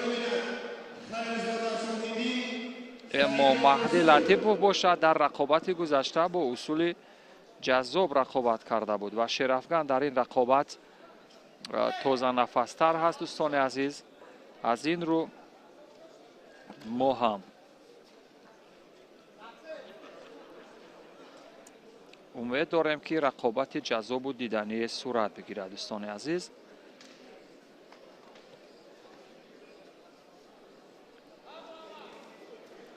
موقعیت برای گرمشت. هر دو ورزشگر ببینید از کمربند با دو دست گرفتن بعضا به نظر می رسد که چنین شکل و نحوه قپیدن غلط باشد. موقعیت هر دو هم بسیار خوب می قپند. ببینید با دو دست قپیدن ولی اجرای اصول نکردن تا جای نگران کننده خواهد بود. شرافگان هم پایزنی کرد و از داخل و این هم یک زیدی حمله بدن هست. بدن به لطیپوف. اما مهدی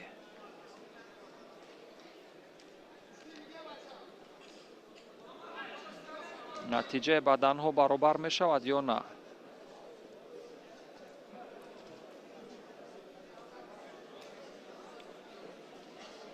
داوران در مورد بدن اما مهدی هیچ قضاوتی نکردند ولی فرصت هنوز هست. تا پایان وقت اساسی 2.5 دقیقه دیگر وقت یا زمانی معمولی رقابت هست.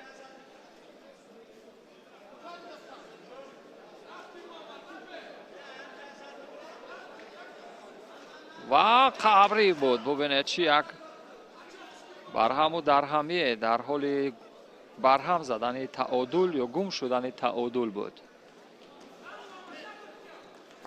و شرافگان هم جذابیتی بسیار دیدنی رو به نمایش گذاشت. حلوک معمولی بین رو به اجرا رسانید شرافگان و شرافگان تازه نفس در این رقابت پیروز شد.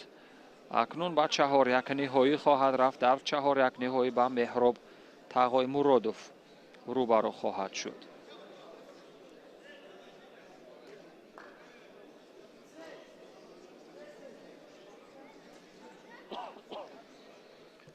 شرافگان سرداروف واقعا جالبترین اصولهای گشتین ملی یعنی بلندترین امتیازات رو به دست آورد.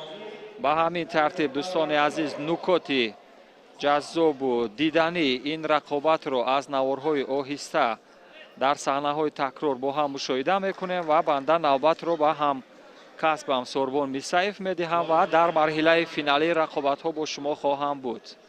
سپاس که شبکه تلویزیونی ورزش رو پیگیری میکنید.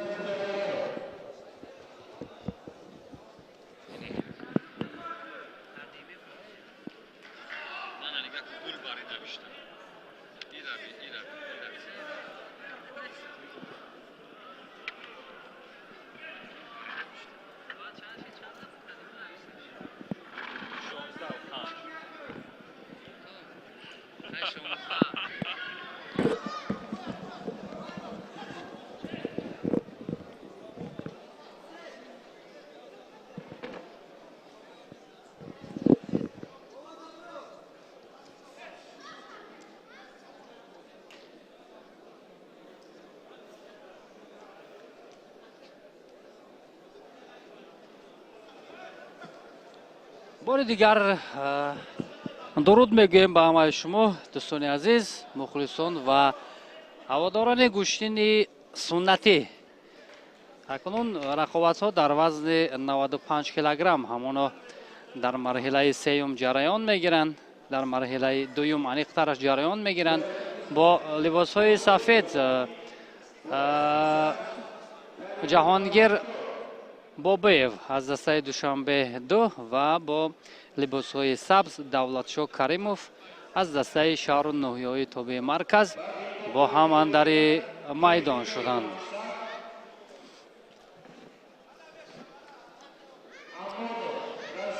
در زیرگروه بی این رقابت اول است که هر دو این پهلوانان با هم روی گلیم برآمدند و اینجا حرکت‌های بابویف از آغاز رقابت خوبتر به نظر میرسد و اینجا بالاخره پرتاب کرد و بدن هم صایب شد بابویف.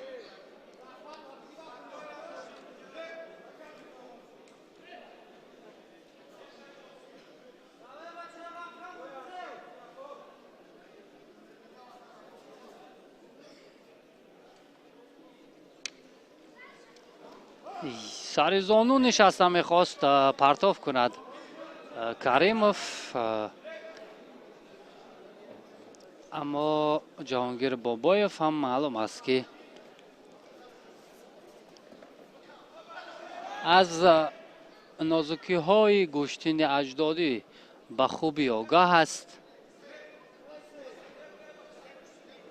و در این رقابت هم از خود یک فعالی نشان داده ایستاده است. از گریبان اکنون مستحکم داشت بابایف، اما نقطه نهایی همان پرتاب کردن برایش قلعه نبود، موافق نبود. مجازات می شود اینجا آگاهی گرفت کریموف به خاطر کم فعالی.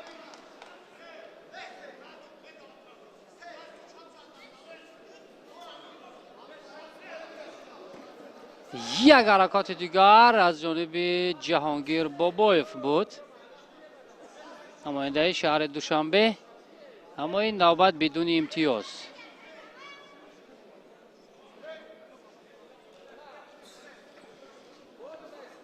داوری ازبکستانی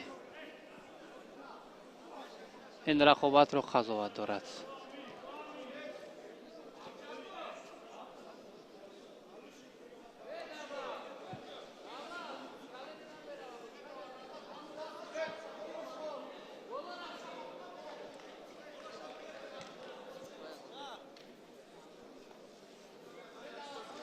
یک بدن دارد همانو جهانگیر بابایف و با همان روشی که قبلا از آغاز شروع کرده بود رقابت رو با همین روش اکنون میدانداریش را ادامه میدهد.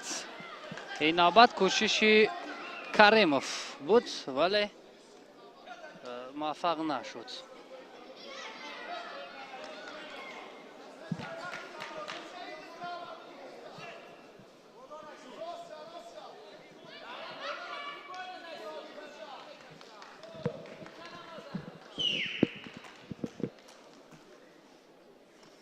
زیادتر کوشش میکند جهانگیر که از گریبان به طور درکاری مستحکم دارد و بعدا برای پرتاب کردن حالتهای مساعد را جویا شود.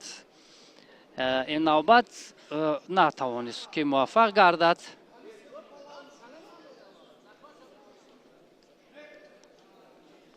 به هر حال نسبت به حریف کمی کوشش‌هایش بیشتر است. جهانگیر بابایف را حلوک درون پای تا با آخر مبارزه بود ولی موفق نگردید. اشاره میکند چاریف داور ازبکستانی که رقابت از مرکز شروع گردد از نو و همانو فعالی بر جانب جهانگیر بابایف است.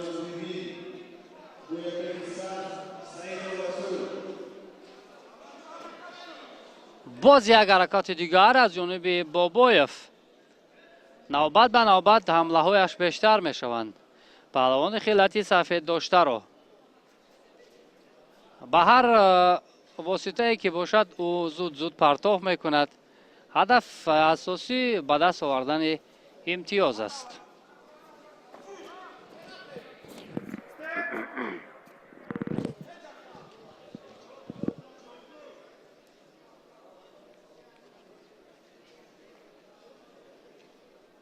برای برآمدن از دایره معین شده آگاهی به جهانگیر بابایف داد داور ازبکستانی و اکنون همون اصول معمولی با سر زانو نشسته پرتاب کردن رو میخواست استفاده کند کریموف.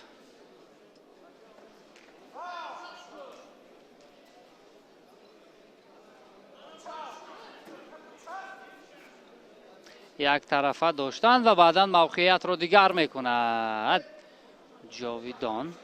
جهانگیر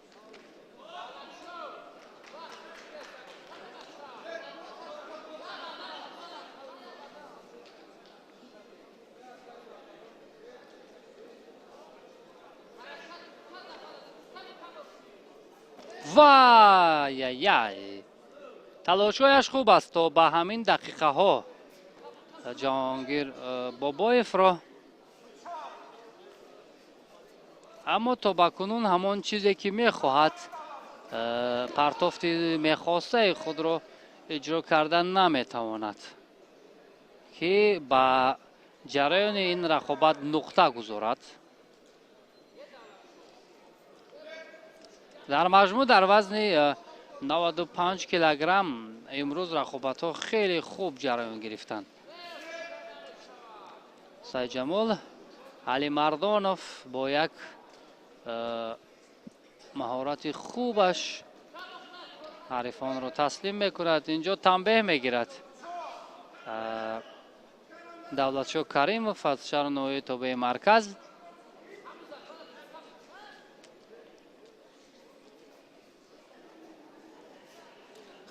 وای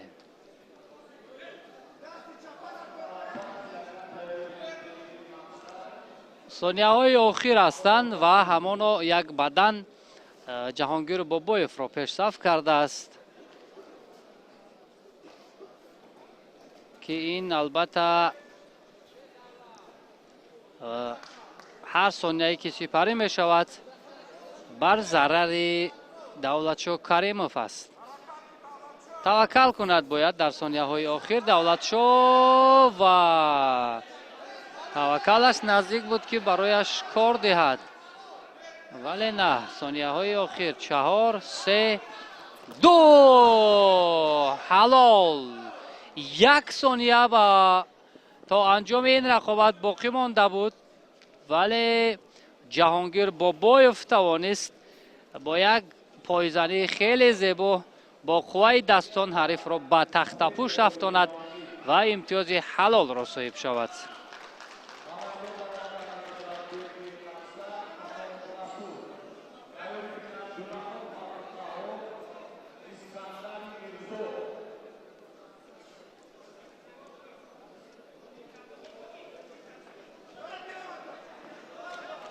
توجه به همون هجوم آخری که پایزنی و با قوه دستان تسلیم کردن حریف از جانب جهانگیر بابایف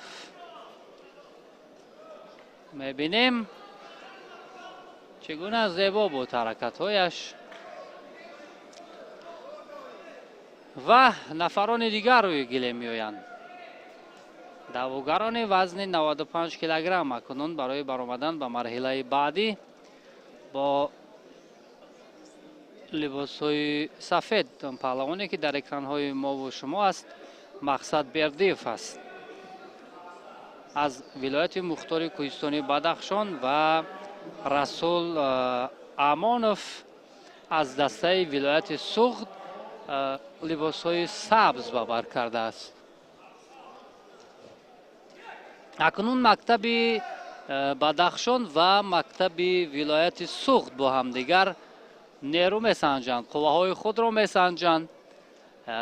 از در قهرمانی تاجیکستان امسال ما پهلوانان منطقه بدخشان را خیلی زیاد دیدیم، مخصوصا از ولایت سوخت هم پهلوانان خیلی زیاد هستند که چون بالاتر هم روز گذشته هم گفته بودیم بر مقابل پهلوانان شهر دوشنبه بیشتر نمایندگان ولایت سوخت هنر خوب نشان دادند. اینجا رسول امانوف نماینده ولایت سوخت میخواست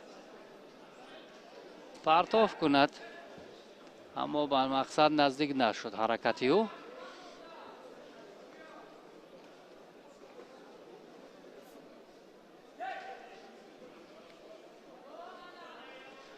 خوب، نادرست داشتن از انگشتان فشار آوردن غیر قاعده آگاهی میگیرد رسول امانوف.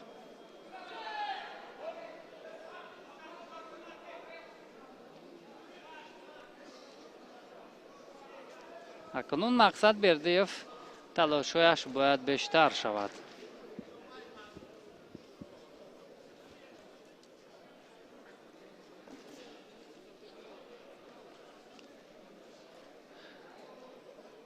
نظارت میکند بردیف تا یک موقعیت مناسب برایش پیدا شود و اینجا یک لحظه برای هلاک درون پای کوشش کرد اما باز از فکرش گشت.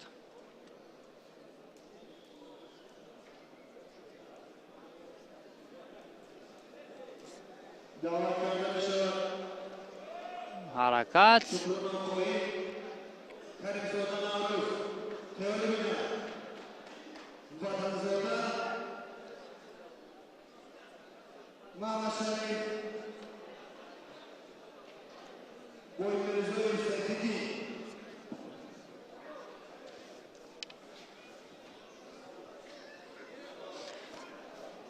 حرکت های بردیف از دقیقه های اول نسبت به حریف بیشتر است.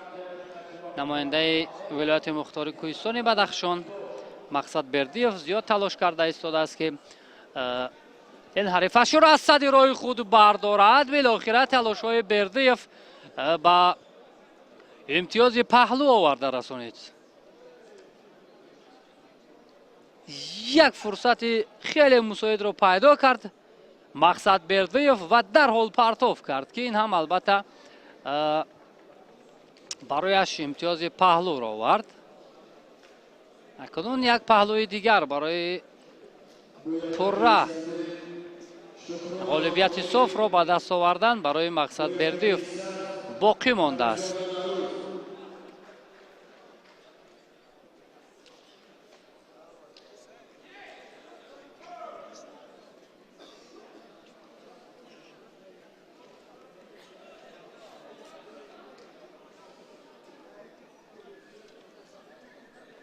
از کمربند هر دو هم خیلی مستحکم داشتند و کی اولین شده میتواند که پرتاب کند. تلاشی رسول امانوف ولی دفاع کرده توانست مقصد بردیف. این شکلی نادرست داشتن به رسول امانوف تنبیه آورد. اکنون با وجود آنه که با یک پهلو از حریف خفا میماند باز تنبیه میگیرد رسول امانوف.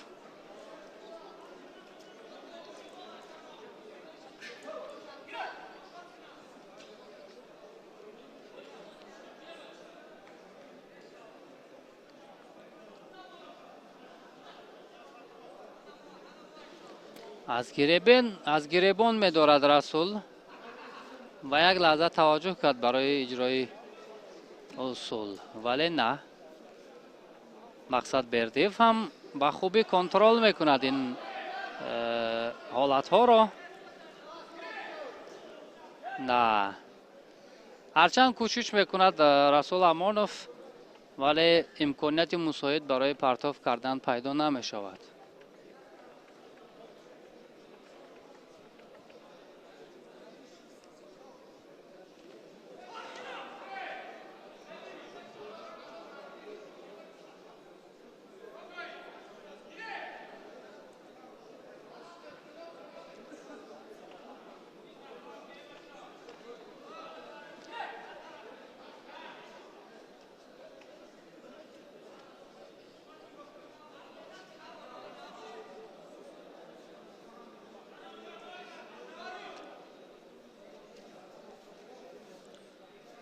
حرکت زیادتر میکند بردیف. مقصد در یک جا نمی ایستد، بسیارتر برای اجرای اصول تلاش میکند. حریف را از این طرف با آن طرف کشال میدهد که البته این هم از حرکت ها و از زمان فعالی این پهلوان درک میدهد.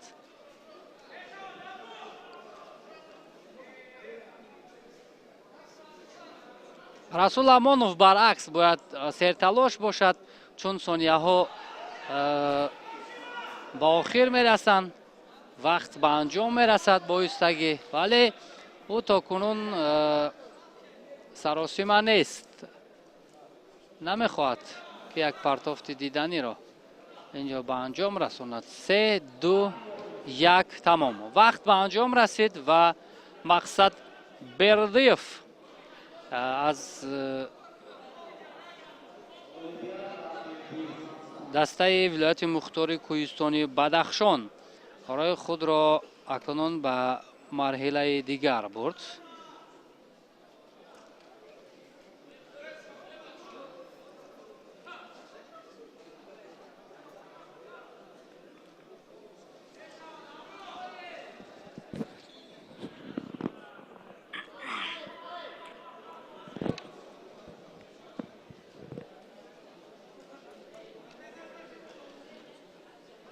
мо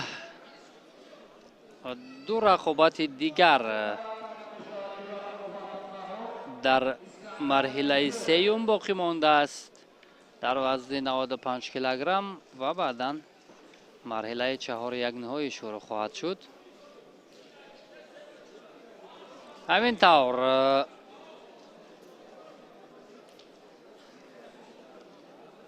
абдуқаҳор ҷурахонов аз дастаи Душанбе 2 либосҳои сафед ба бар кардааст. ҳарифаш бошад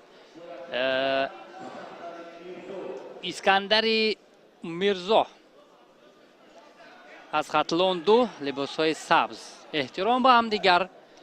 бо садои гиреди довари марказ рақобат шурӯъ мешавад.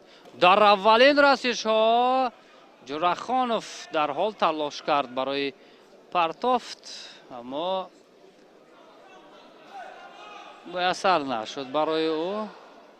ба ҳар ҳол маълум шуд ки Ҷурахонов бо кадом шакл мехоҳад рақобат кунад. зиёд фишор меорад ба ҳариф ва пойзанӣ аз ҷониби ӯ ва Искандари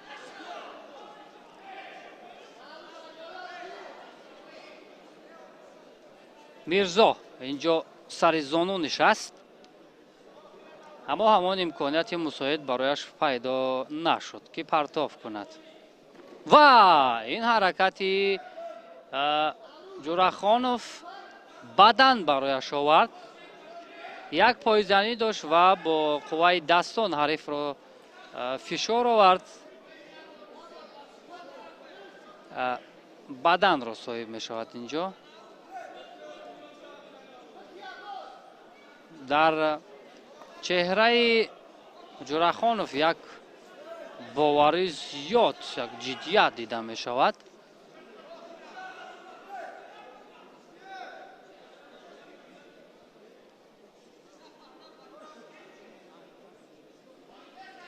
ду рақобати қаблии худро бо ана ҳамин гуна ҳаракатҳои хеле зебову диданӣ паси сар карда буд Ҷурахонов.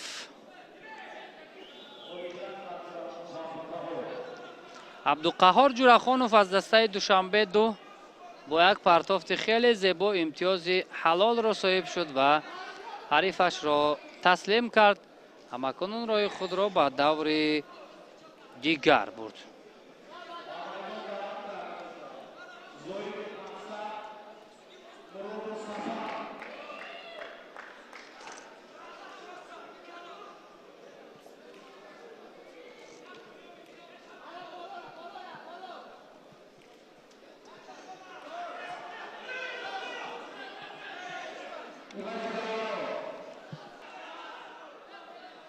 Хосрав Шоев довари марказ аст ва ин паҳлавоне ки хилати сафед дорад Мақсад Зоидов аст аз дастаи Душанбе 1 ва Сафар Муродов аз дастаи Хатлон 1. либосҳои сабз ба бар кардааст. бародари Акмал Муродов аст, яке аз паҳлавонони шинохтаи кишвар. Акмал Муродов ҳам аз боло رقابت برادرش را تماشا دارد و صدا بلند میکند که چگونه باید سفر مرادوف، برادر اکمل مرادوف، هنرنمایی کند.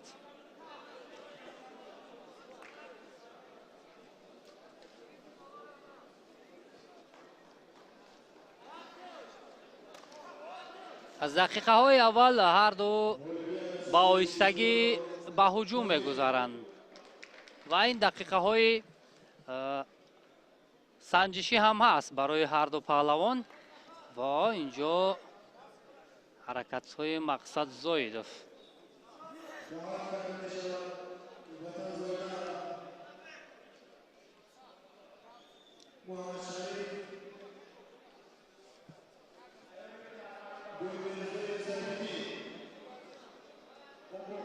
از احتیاط هر دو کار میگیرند. حرکت های سفر مرادوف کمی دیگرتر شده همکنون.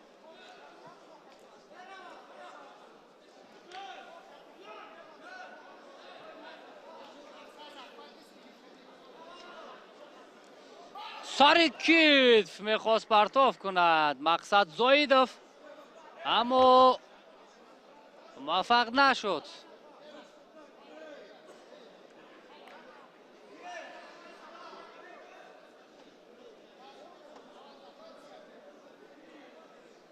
اکنون برای سفر مرادوف کار دیگرتر خواهد شد.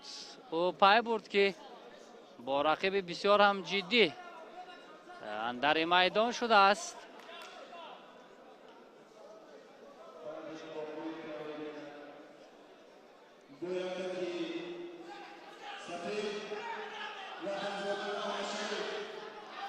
سفر مرادوف در مرحله اول آزاد بود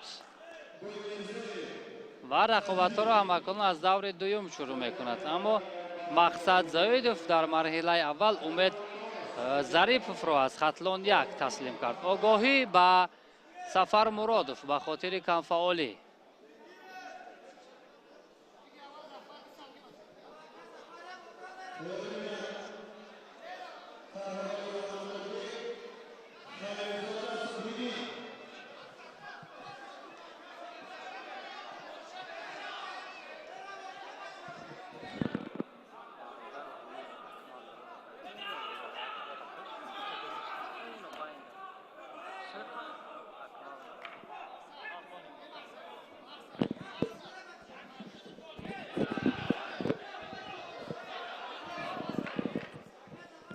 دقیقه ها هم با آهستگی سپری می شوند، اما نتیجه همان است که یک آگاهی دارد سفر مرادوف.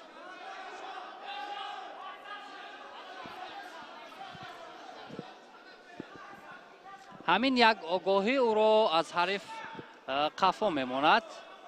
مقصد زایدوف حرکت هایش خوبتر است، چون گفتیم نفسی تازه دارد سفر مرادوف، اما حریف در مرحله اول رقابت کرده بود.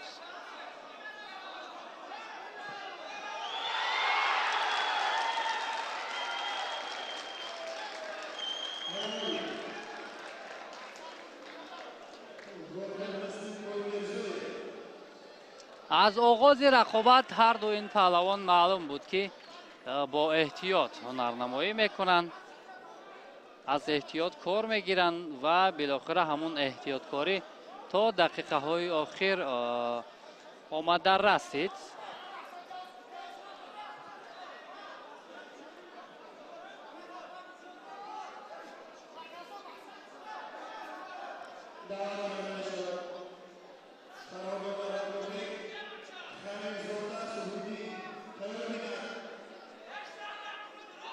پایزنی ها هر دو هم یک زیل داشتند. از جانب مقصد زایدوف چندین مراتب است که پایزنی ها اینجا صورت میگیرد و اینجا سفر مرادوف هم میخواست یک پایزنی خوب داشته باشد، ولی نه.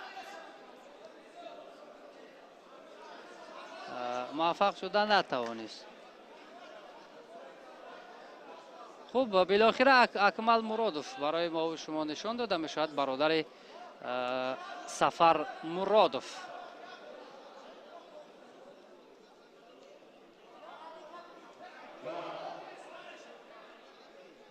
خوب اینجا وقت به انجام رسید و 3 دقیقه علاوگی برای معین کردن غالب داده می شود. اکنون این 3 دقیقه همان گونه است که اگر کدام از پهلوانان اولین امتیاز را صاحب شوند، امتیاز بدن یا پهلو، پس غالب همان دانسته می شود. این به مثل همان دقیقه های طلایی است و اینجا بدن در اولین رسش ها مقصد مرادوف بدن صاحب می شود و اینجا اکمل مرادوف خیلی تاسف می خورد که برادرش نتوانست که پیروزی به دست بیارد.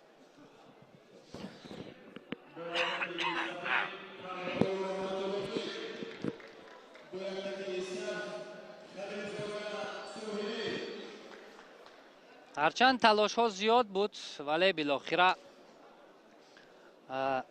مقصد زایدوف توانست به مرحله دیگر رود.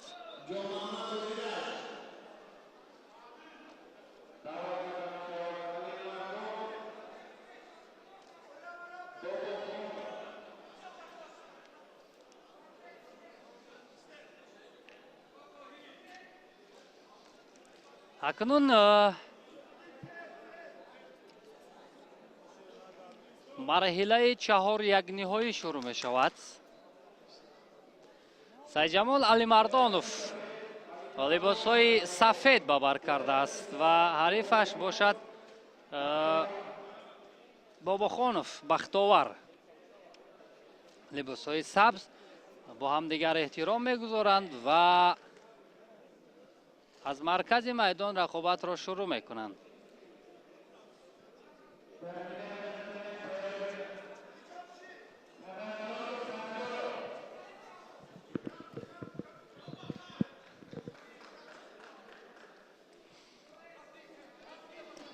بر مقابل سیدجمال علیمردانوف نردمایی کردن دلخواه پهلوان البته دشوار است، چرا که تجربه که علیمردانوف دارد واقعا هم شایسته تحسین هم هست. امروز تا به همین مرحله رقیبان را با امتیاز حلال پس سر کرد و بعداً به این مرحله آمد.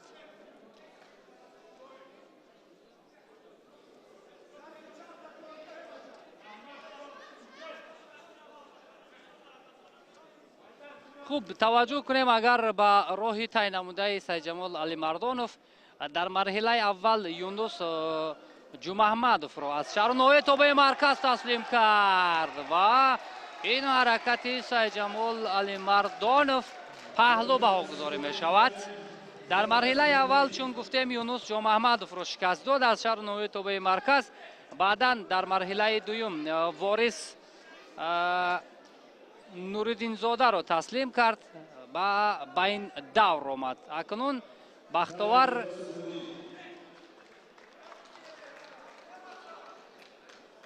باباخانوف هم از دسته فدراسیون گوشتنگیری تاجیکستان بر مقابل سیدجمال علیمردانوف میبینیم که تا کجا ایستادگری میکند. الکی با یک پهلو بازنده است، از حریف قفا میماند. باباخانوف و علیمردانوف خیلی با احتیاط هنرنمایی میکند. سیدجمال علیمردانوف بعضا وقت جراحت میبردارد وگرنه هم در گوشتنی جدو هم در گوشتنی سنتی خیلی هنر شایسته هم دارد.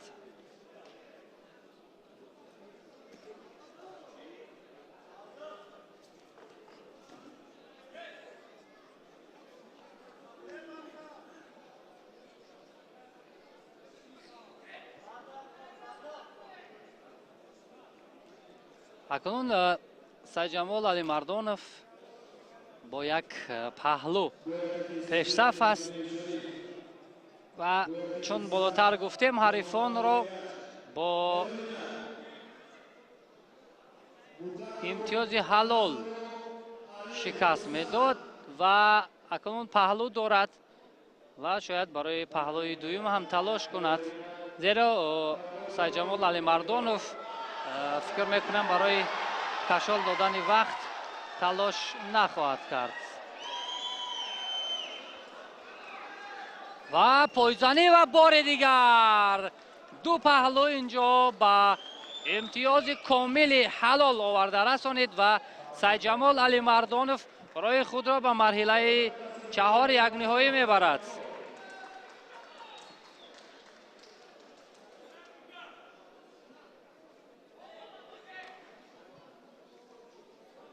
чун болотар ҳам гуфтем, акнун Сайҷамол Алимардонов ин рақиби худашро ҳам бо имтиёзи ҳалол таслим кард ва ба марҳилаи дигар гузашт. хеле наздик аст барои касби нишони тиллои қаҳрамонии Тоҷикистон Сайҷамол Алимардонов.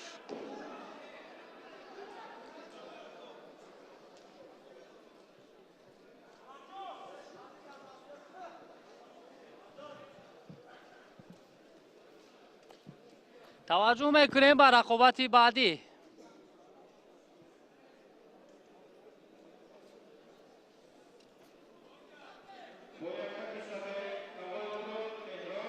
меҳроб Тағаймуродов бо яктаки сафед аз намояндаи Федератсияи гӯштингирии Тоҷикистон ва ҳарифи ӯ бошад.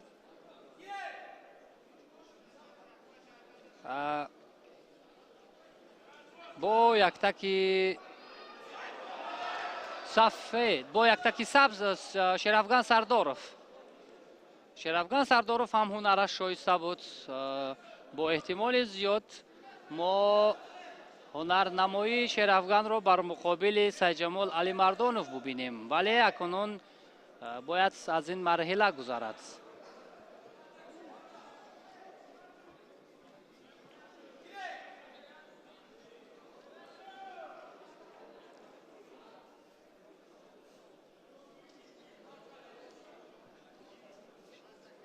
бо эҳтиёт инҷо Шерафган Сардоров фосиларо дур мегирад ва як партов мекунад ки партовташ албатта паҳлӯ баҳогузорӣ мешавад.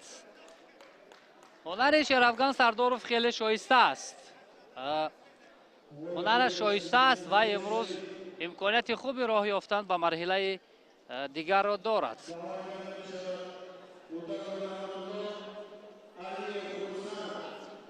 ин марҳилаи чаҳор якниҳоӣ аст ва ғолиби ин ҷо ба марҳилаи ниманиҳоӣ роҳи худро ҳамвор хоҳад кард. бо эҳтимоли зиёд, чун гуфтем, Шерафган Сардоров бо Сайҷамол Алимардонов нерӯсанҷӣ кунанд.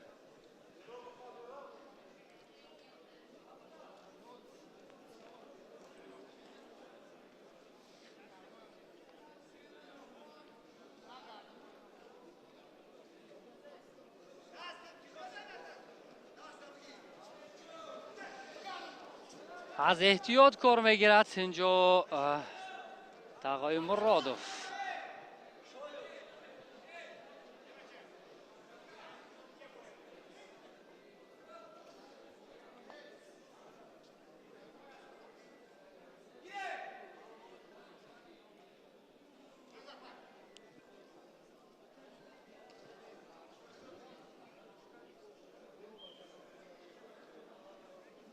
خیلی قیافه جدی دارد شرفگان سردارov و با قامت راست بیشتر گوشتینگیری میکند و بسیار با نقطه سنجانه اینجا برای امتیاز گرفتن از حریف نظارت دارد.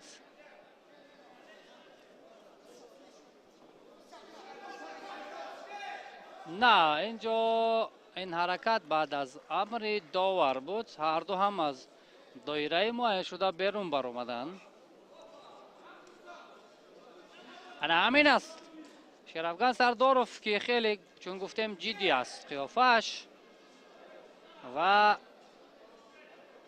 هرگاهی که روی گله میبراید با یک باوری رقابت میکند و همان باوری علاکه او را تا به مرحله 4 یک نهایی آورد.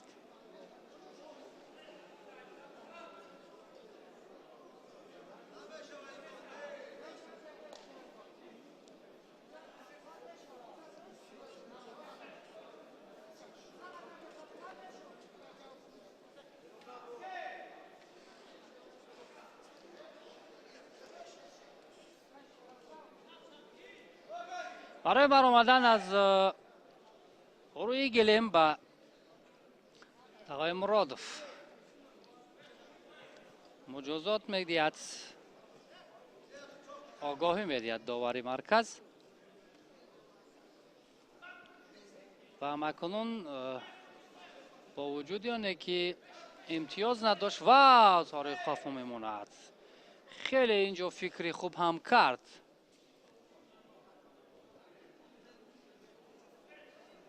شرافگان سرداروف ولی نقطه نهاییش دیگرگون نشد.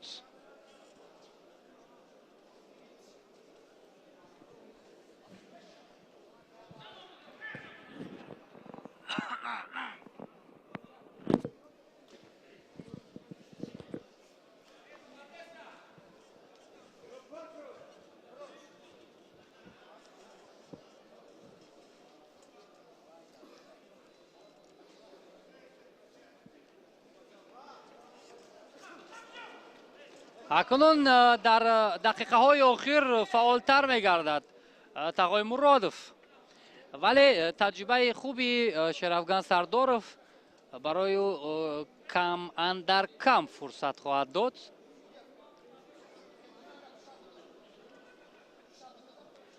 رفت و اگر شرافگان سرداروف به مرحله بعدی گذارد با سید جمال علی مردانوف روبرو شود، پس رقابت جالبترین همین وزن خواهد بود.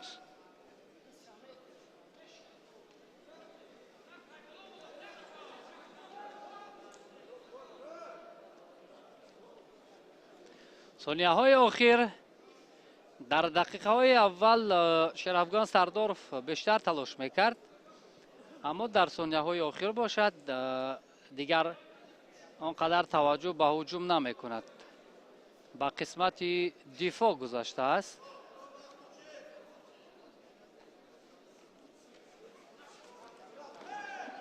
یک حرکات دیگر از جانب شرافگان سرداروف، اما تنبیه میگیرد شرافگان سرداروف به خاطر نادرست داشتن در ثانیه های آخر. واو، اینجا یک پایزنی خیلی خوب داشت آقای مرادوف و صاحب بدن گردید، اما پهلو از بدن بالاتر است، به همین خاطر شرافگان سرداروف وقت رو کشال میدهد، میگرزد و پهلو حلال. در 6 ثانیه آخر شرافگان سرداروف توانست پهلوی دویم را صاحب شود و تقای مرادوف را تسلیم کند. سرداروف هم اکنون با سید جمال علی مردانوف نیرو میسنجد.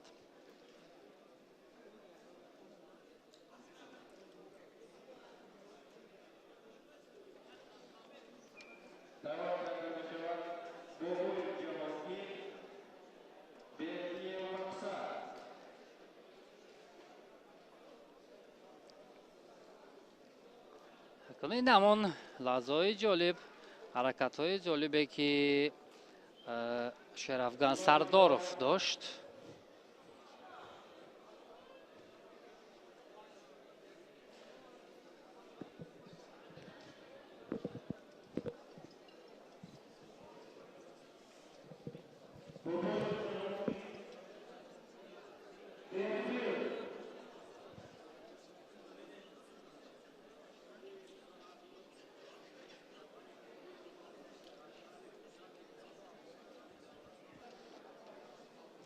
доварон иваз гардиданд. доварони рӯи гилем ва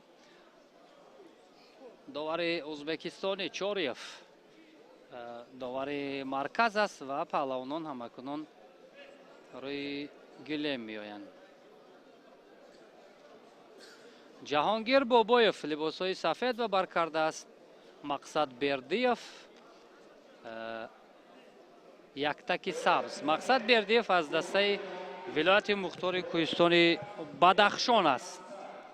намояндагӣ мекунад вилояти мухтори кӯҳистони Бадахшонро, ки то ба ин марҳила роҳ ёфтани ӯ ҳам албатта хеле хуб аст барои мақсад ва як қадами дигар барои марҳилаи ниҳоӣ дорад. ҳаракатҳо аз ҷониби ҳарду.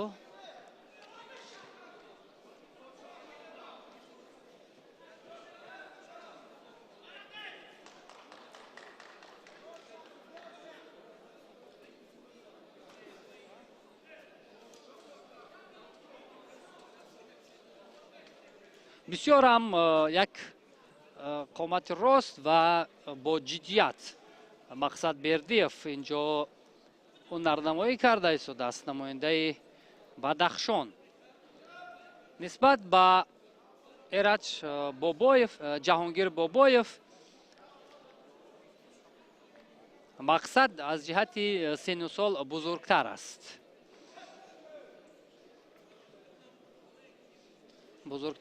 ва аммо гап сари он меравад, ки дар рақобати байни худи кӣ метавонад ки дастболо шавад.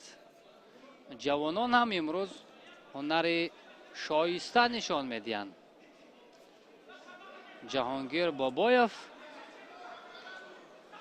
мехоҳад ҳарифро бо худ ҷавз кунад ва ана ҳамин гуна партофро иҷро кунад, ки токунун муваффақ нашуда истодааст.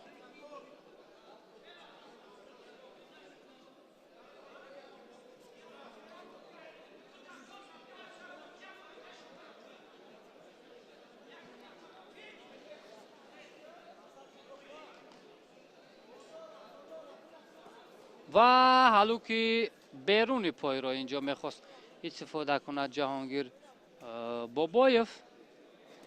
ва ин навбат акунун бо сари зону нишаста мехост партоф кунад, аммо натавонист. камфаъолӣ инҷо дар ҳаракатҳои мақсад бердиев мушоҳида шуд ва довари ӯзбекистонӣ аввалин огоҳиро маҳз ба ӯ дод.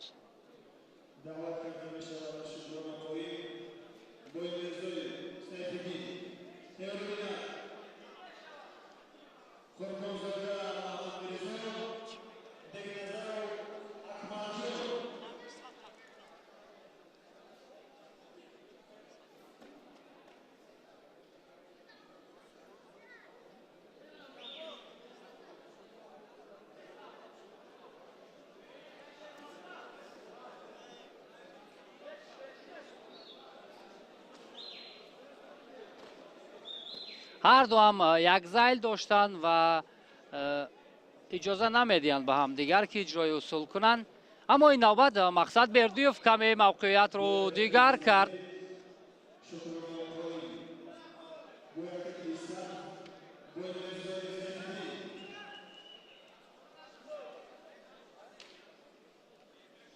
аз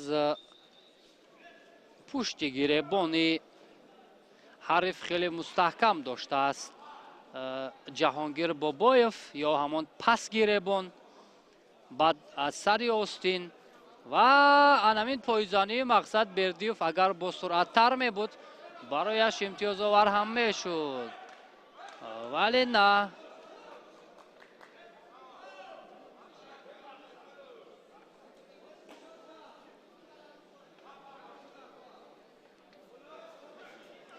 барои баромадан аз рӯи гилем аз доираи муайян шуда ҷаҳонгир Бобоев ҳам огоҳӣ мегирад.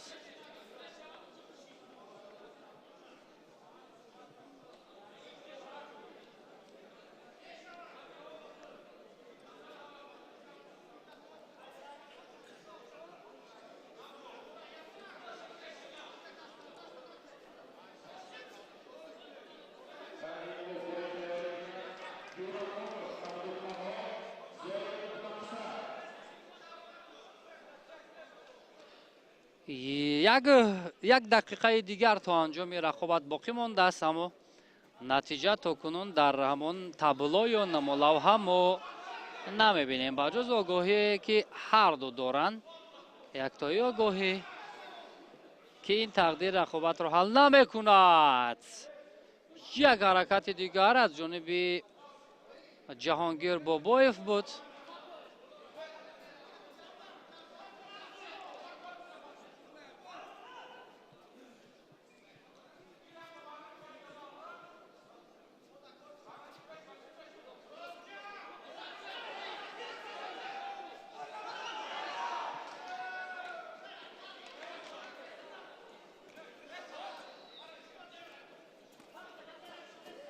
این حرکت اگر تو با آخر برده میشد از جانب مقصد بردیف، شاید حداقل برایش امتیاز بدن رو می آورد، ولی تا با آخر ادامه نداد همین روند را.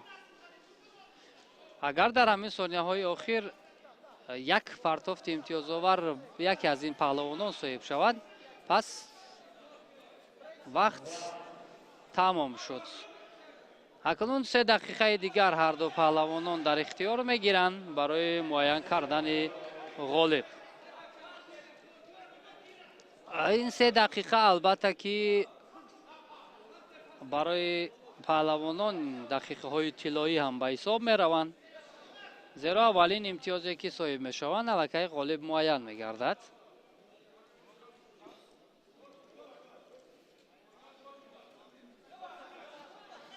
نوبت به نوبت جهانگیر بابایف موقعیت را دیگر می کند، با پایها زیادتر کار می کند، ولی تا کنون موفق نشد.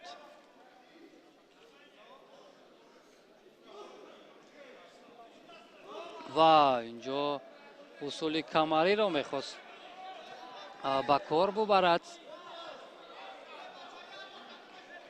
ولی نتوانست.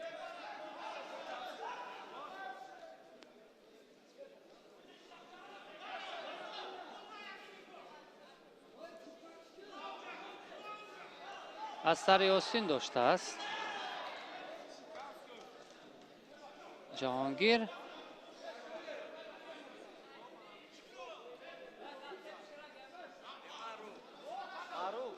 وای ای بالاخره با امتیاز حلال پیروز می شود نماینده ولایت مختار کوهستان بدخشان مقصد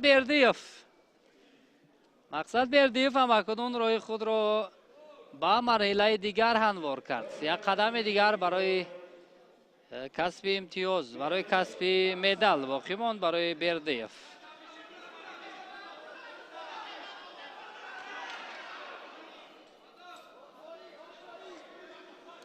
تلاش‌های مقصد بردیف بالاخره ثمر آورد برایش و انا همین روش زیبایی که از جانب او بود بالاخره امتیاز طلایی را گرفت.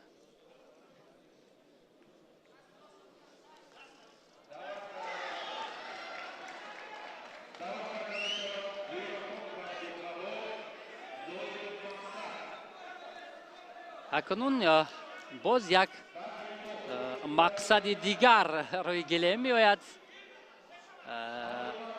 اینش مقصد زایدف است. خوب، اکنون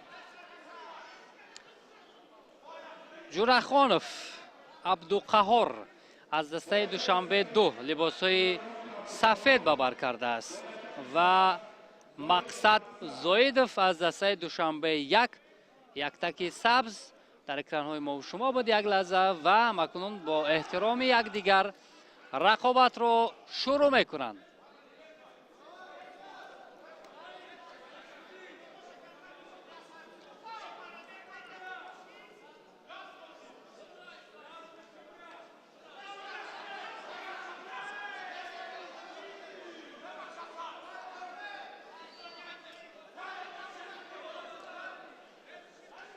بیاد برای تعیین نموده جورخانوف توجه میکنیم. عبدالقهار جورخانوف نماینده شهر دوشنبه آنکی لباسهای سفید به بر کرده است. در مرحله اول عبدالرؤوف منورов رو از دسته فدراسیون گوشتینگیری تاجیکستان شکست داد. بعدا در مرحله دوم اسکندر میرزا را تسلیم کرد و به این مرحله آمد. پهلوانی که در اکران های ما و شما است، یک لحظه، مقصد بردیف لباس های سبز به بر کرده است. مقصد بردیف در مرحله اول امید ظریف رو تسلیم کرد از ولایت ختلان، بعدا به دور دیگر گذشت، آنجا سفر مرادوف رو تسلیم کرد و به اینجا آمد. اما کنون رقابت آغاز گردید. هنرنمایی جورخانوف خیلی عالی دیدنی بود تا به همین مرحله.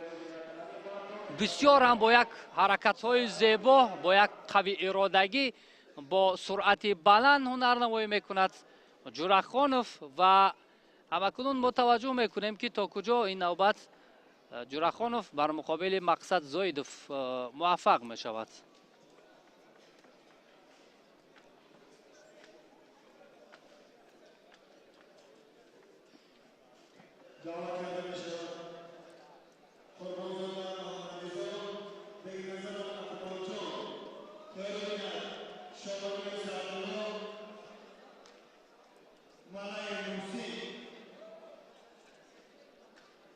انا این روش از جانب مقصد زایدوف. مقصد نزدیک بود به مقصد رسد ولی نه.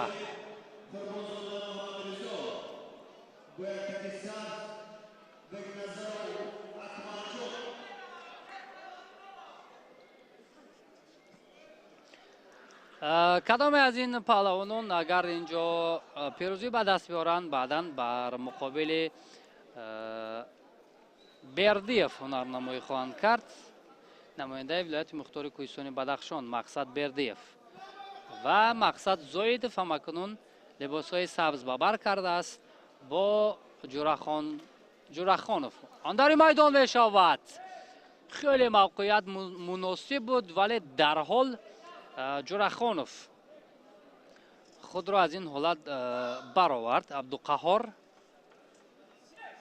وگرنه خطر بود برایش، خیلی خطر جدی بود.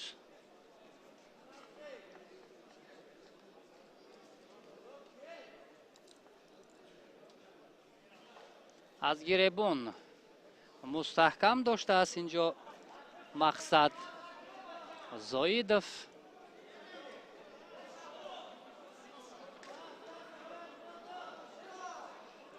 اما رها کرد این حالت رو.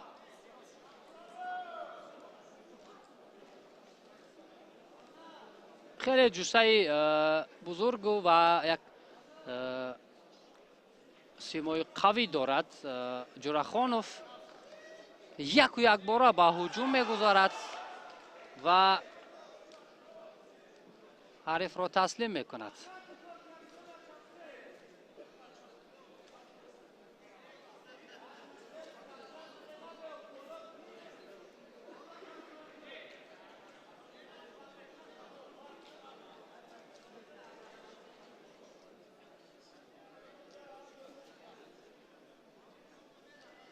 البته برای هر دو این پهلوان خیلی ضرور است، خیلی مهم است این مرحله، چرا که به مرحله نیمه نهایی می روند و یک قدم دیگر برای کسب نشان باقی می ماند. آگاهی به خاطر کمفعالی به عبدالقهار جورخانوف از دسته دوشنبه.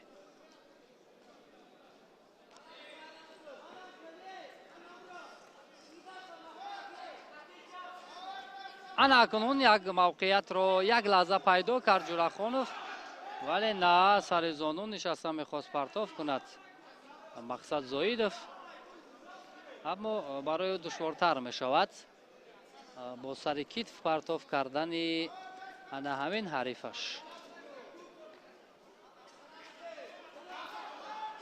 موقعیت رو این نوبت هم پیدا کرد جورخانوف اما نتوانست.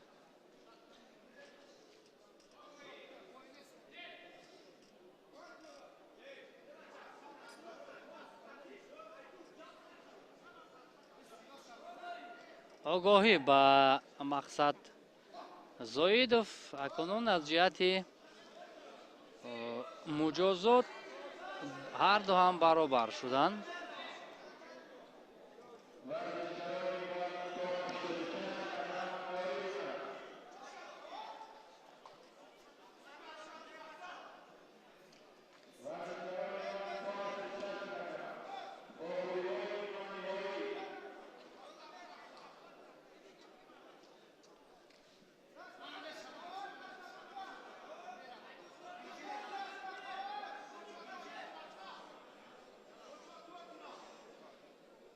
сонияҳо ҳам ба шумор монданд то анҷоми ин рақобат.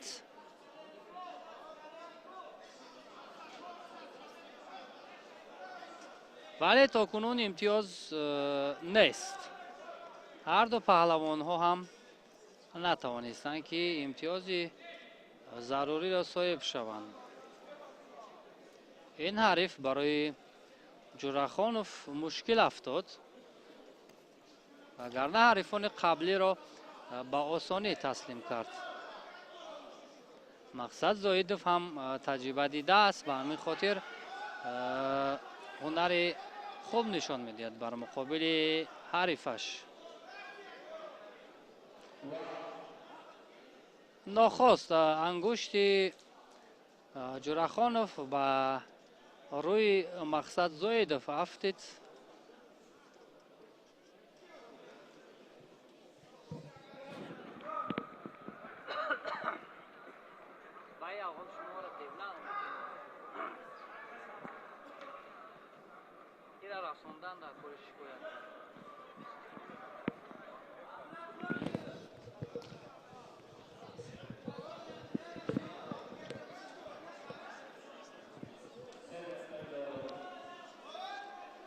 хуб, ҳамин тавр вақти асосӣ ба анҷом расид.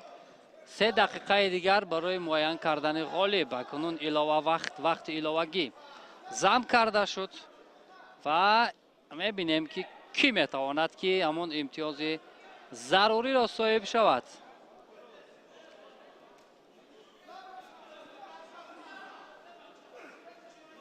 бисёр ҳам бо як ҷиддият, бо як эҳсосоти баланд ҳар ду ҳам нерӯсанҷӣ карда истоданд.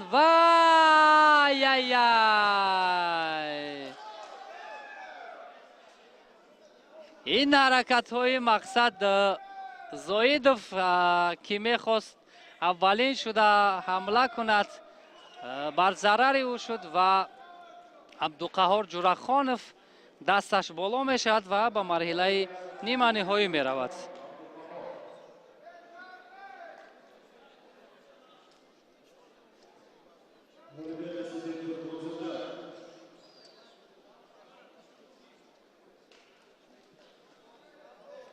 акунун ҳамаи ҷуфтҳои марҳилаи ниманиҳоӣ маълум гардиданд.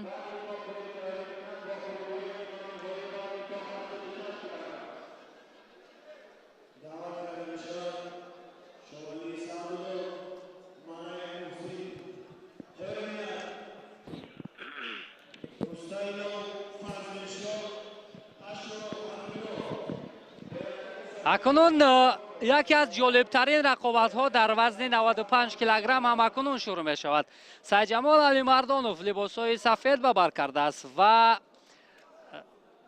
ҳарифи ӯ Шерафган Сардоров яктаки сабз ки агар гӯем финали бармаҳал аст, иштибоҳ нахоҳад шуд, чаро ки ҳар ду ин паҳлавон мебоист бо эҳтимоли зиёд дар марҳилаи ниҳоӣ нерӯсонҷӣ кунанд ва қувваҳои ҳар ду ҳам қариб ки баробар ҳастанд. ҳар ду ҳам як малакаи хеле хуб доранд ва инҷо Алимардонов аз пояш лад бардошт. ҳангоме ки пойзанӣ мекарданд ҳар ду паҳлавон, нохост Алимардонов аз пояш лад бардошт ки ин ҳам хеле барои ӯ дарднокам ҳаст.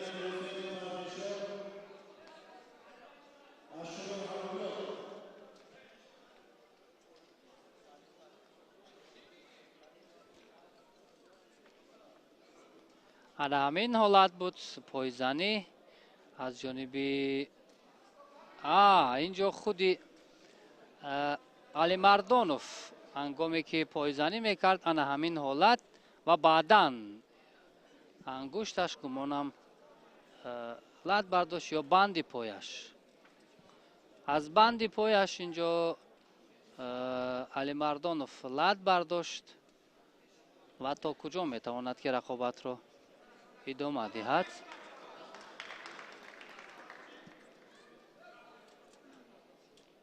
мухлисонам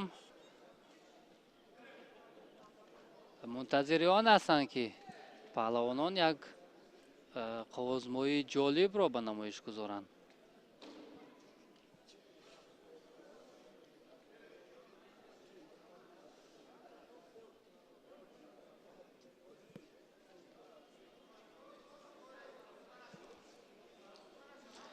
наврӯз каримзод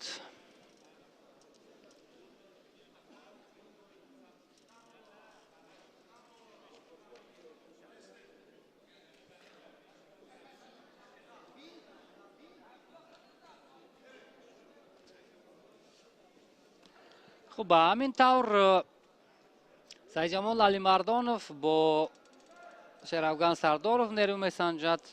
мақсад бердиев бо абдуқаҳҳор ҷурахонов барои баромадан ба марҳилаи ниҳоӣ вазни 95 килограмм.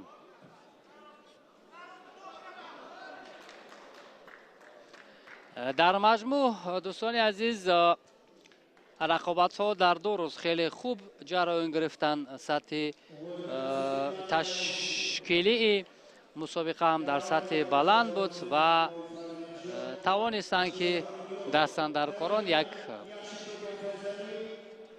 муҳити хуберо барои паҳлавонон фароҳам биёранд. гумонам аз ин баъд қаҳрамонии тоҷикистон пуршиддатар ҷараён мегирад, чаро ки акнун мо дар сатҳи байналмилалӣ мавқеи худро пайдо кардем. куштини миллӣ куштингирӣ хуб бармегардад алимардонов ба арсаи рақобат ва маълум аст ки аз пояш каме особи ҷиддӣ дидааст, вале ишора мешавад ки рақобатро идома дода метавонад ва дигар гумонам ҳамун пойзаниҳоро анҷом намедиҳад алимардонов ва дигар равиш. воёй хеле партофти олӣ буд, вале ҳалол нашуд. баъдан баҳогузорӣ шуд. мавқеиятро ба таври шоиста ишғол кард саидҷамол алимардонов, аммо нуқтаи ниҳоӣ дигартар шуд. баъдан баҳогузорӣ мегардад. агар ҳамин равиш ҳалол мешуд, пас беҳтарин имконият буд барои алимардонов. барои нодуруст қатъ кардани ангуштон шеравган сардоров инҷо муҷозот шуд ва як маротибаи дигар агар ҳамон равиши пешинро саидҷамол алимардонов истифода кунад, бисёр ҳам ба маврид хоҳад буд, вале аз рӯи гилем баромад алимардонов. ӯ низ огоҳӣ мегирад. як бадан дорад аллакай саидҷамол алимардонов, вале вақт хеле зиёд аст. як маротибаи дигар ҳамон усули камариро ба кор бурд алимардонов, аммо ин навбат то ба охир ба мақсади худ нарасид.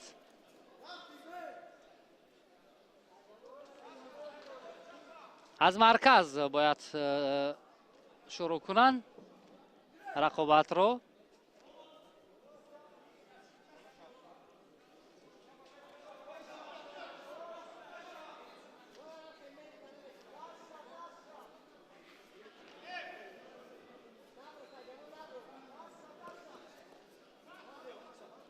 бисёр ҳам аламовар аст барои саидҷамол алимардонов ки то ба ин марҳила хеле хуб омад, аммо дар марҳилаи ниманиҳоӣ якам лат бардошт ки ин шояд ба раванди рақобатҳояш таъсири бад расонад, чун мебинем эҳсос мекунад дардро, вале мехоҳад бо ҳамин шакл ҳам рақобатро идома диҳад, зеро хеле кӯшиш кард то ба ин марҳила. Як қадами дигар барои касби нишони тилло боқӣ мондааст.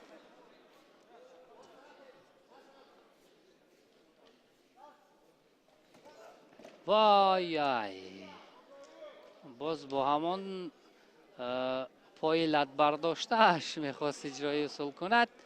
Алимардонов ва танбеҳ мегирад ба хотири камфаолӣ. Алимардонов бештар аз 2 дақиқаи дигар боқӣ мондааст.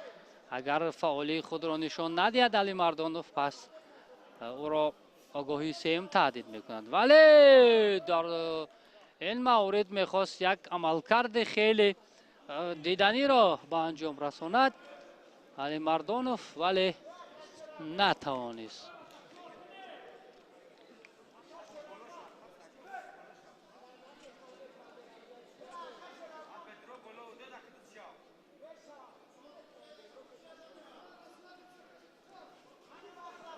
баъд аз оне ки Алимардонов лад бардошт, фаъолӣ Шеравган Сардоров каме дигартар шуд. на кӯшиш мекунад ки аз рӯи гилем набарояд Алимардонов, зеро ӯ аллакай танбеҳ дорад. танбеҳ ба хориҷ оварда мерасонад агар як огоҳии дигар гирад. Алимардонов, вале кашол додани вақт ҳам бар суди Алимардонов нахоҳад шуд, чаро ки ӯ аллакай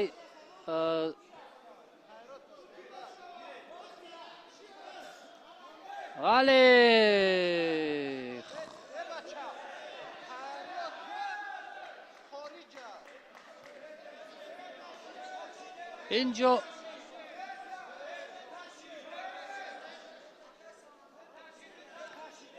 инҷо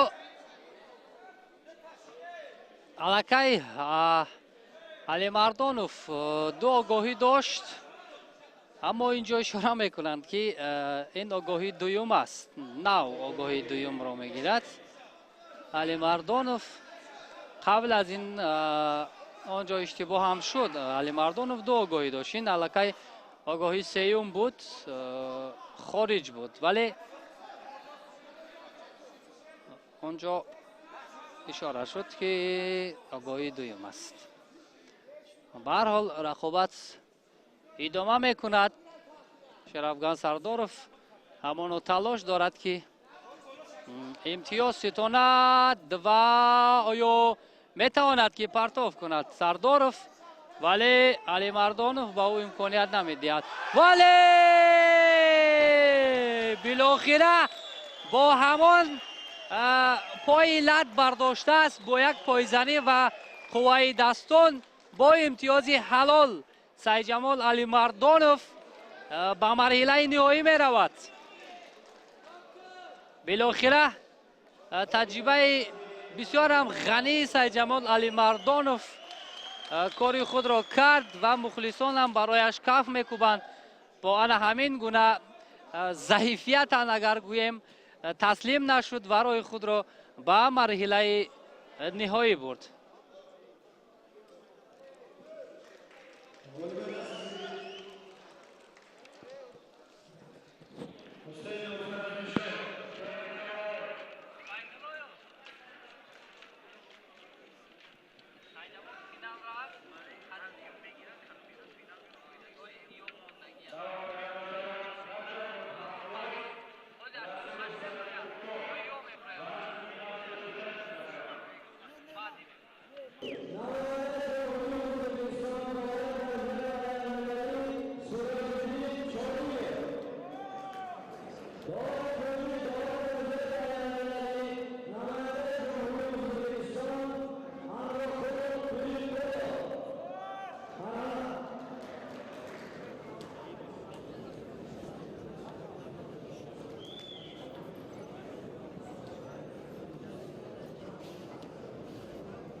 اینک فینال سیوم رو با هم خواهیم دید دوستان عزیز. در دسته وزن 95 کیلو یک پهلوانی تازه با این مرحله خوب رسیده با لباس‌های سفید، سعید جمال علی مردان و پهلوان ناماشنای تاجیک و این هم عبدالقهار جورخانوف است. روی تصویر نزدیک تماشا میکنه و این رقابت رو 3 داور درجه بین المللی از ازبکستان داوری و قضاوت خواهند کرد. ابراهیم کریموف داور درجه بین المللی، همچنین چوریف صدریدین و همراقول پریمقولوف.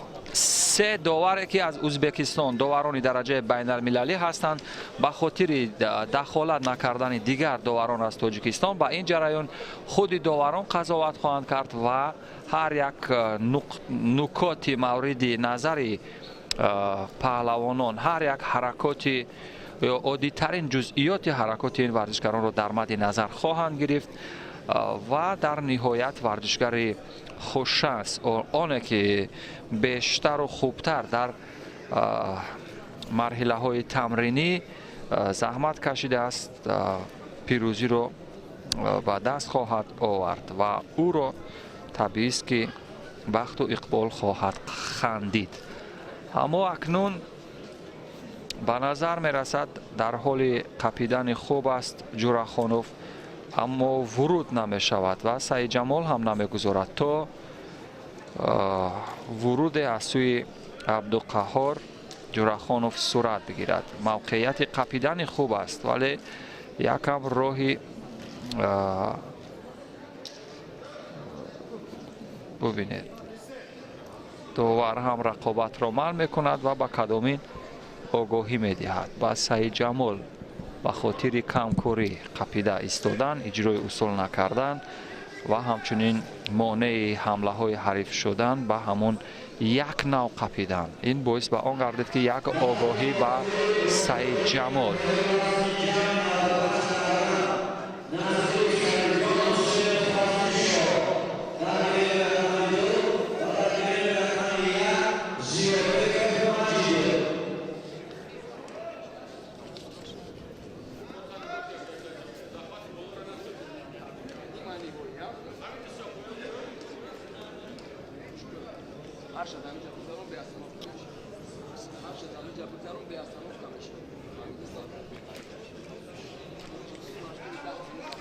به نظر می رسد که در رقابت های مقدماتی و یک اجرای اصول معمولی کمره ولی نتیجه نداشت در پای. خیلی ورودی خوبه داشت، در حال قپیدن وارد شد ولی اجرای اصولش چندان به مورد نبود یا اینکه حریف نگذاشت، چون حریف هم خوب تمرین کرده است. به نظر می رسد به این رقابت ها با آمادگی جدی آماده است. یک بار دیگر ببینید باز در حال قپیدن داوران اشاره می کنند که ورزشکار سفید پوش تنبیه می گیرد به خاطر کمکاری.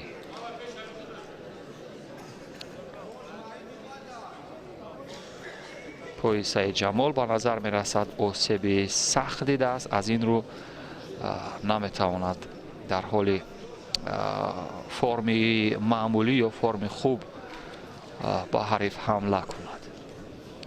پای چپش که در بسیار حالت ها این ورزشکاری به سمت چپ بیشتر حمله می کرده، در این رقابت چندان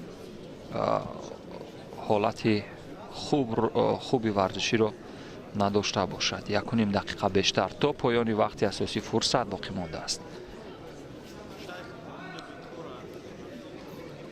از نگاهی آگاهی ها اینجا برتری بر سود عبدالقهار جورخانوف است. جورخانوف عبدالقهار از دسته دوشنبه 2 هست. سعید جمال علی مردانوف از دسته ولایت ختلان هست. داور رقابت را منع میکند و یک آگاهی هم با جورخانوف. عبدالقهار با دلیل غلط یا اشتباه گرفتن و اجرای اصول هلوک معمولی، هلوک داخلی، پایزنی های متفاوت، به همین ترتیب اجرای اصول از سمت های چپ و راست از سوی جورخانوف. از قسمت کمربند هم اشاره میکنند که فورا باید بقفد یک پایزنی هم ندای مخلصان را در محل برگزاری مسابقات برانگیخت. اجرای اصول از سوی هر دو ورزشگر.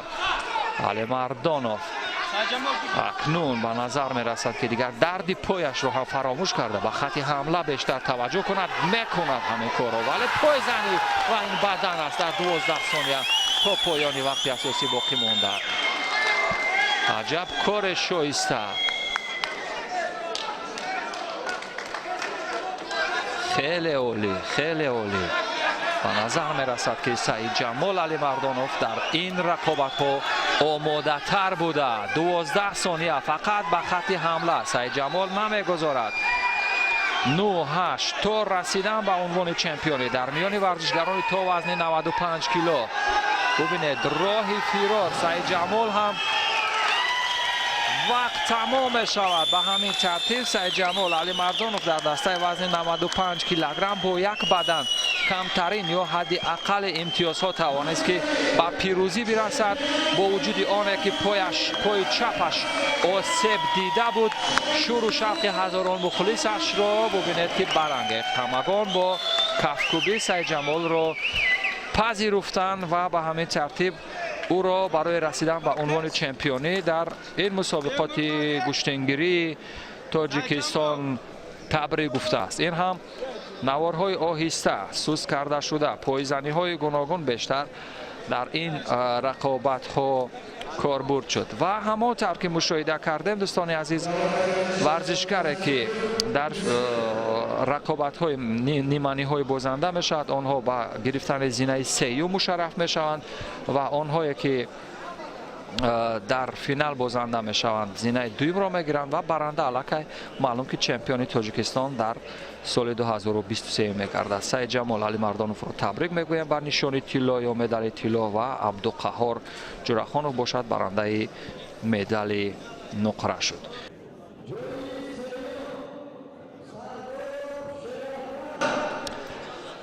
در دسته وزن 95 کیلو دوستان عزیز این چهره ها برنده نشان برنجی شدند. مقصد بردیف و همچنین شرافگان سرداروف، دو پهلوانی که در رقابت های مرحله مقدماتی هر دو هم خوش درخشیدند و احسن به هنر و استعداد مقصد بردیف که با وجود یعنی رسیدن با وجود سین و سال نسبت به دیگر جوانان بسیار شایسته هنرنمایی کرد و برنده مدال برنجی شد. و عبدالقهار جورخانوف یک چهره که اکنون در رقابت های داخل جمهوریوی هم در قطار ورزشگرانی که در زینه افتخاری میبرایند اون نیز میبراید و از هنر و استعدادش تشویق میکنیم. و چمپیون جمهوری تاجیکستان در رشته گشتنگیری در سال 2023 این هم سعید جمال علی مردانوف که بسیار خوش درخشید، با وجود آنه که در فینال به نظر می رسید پایش سخت آسیب دیده بود، پای چپش رو بسته بود و به همین ترتیب در فینال بسیار ماهرانه هنرنمایی کرد و با دست آوردن یک امتیازی بدن توانست که به پیروزی برسد و چمپیون شود. سعید جمال که قبل از این در دسته وزن 90 کیلوگرمی گشتن جودو هم هنرنمایی میکرد، در جودو هم خوش درخشیده بود.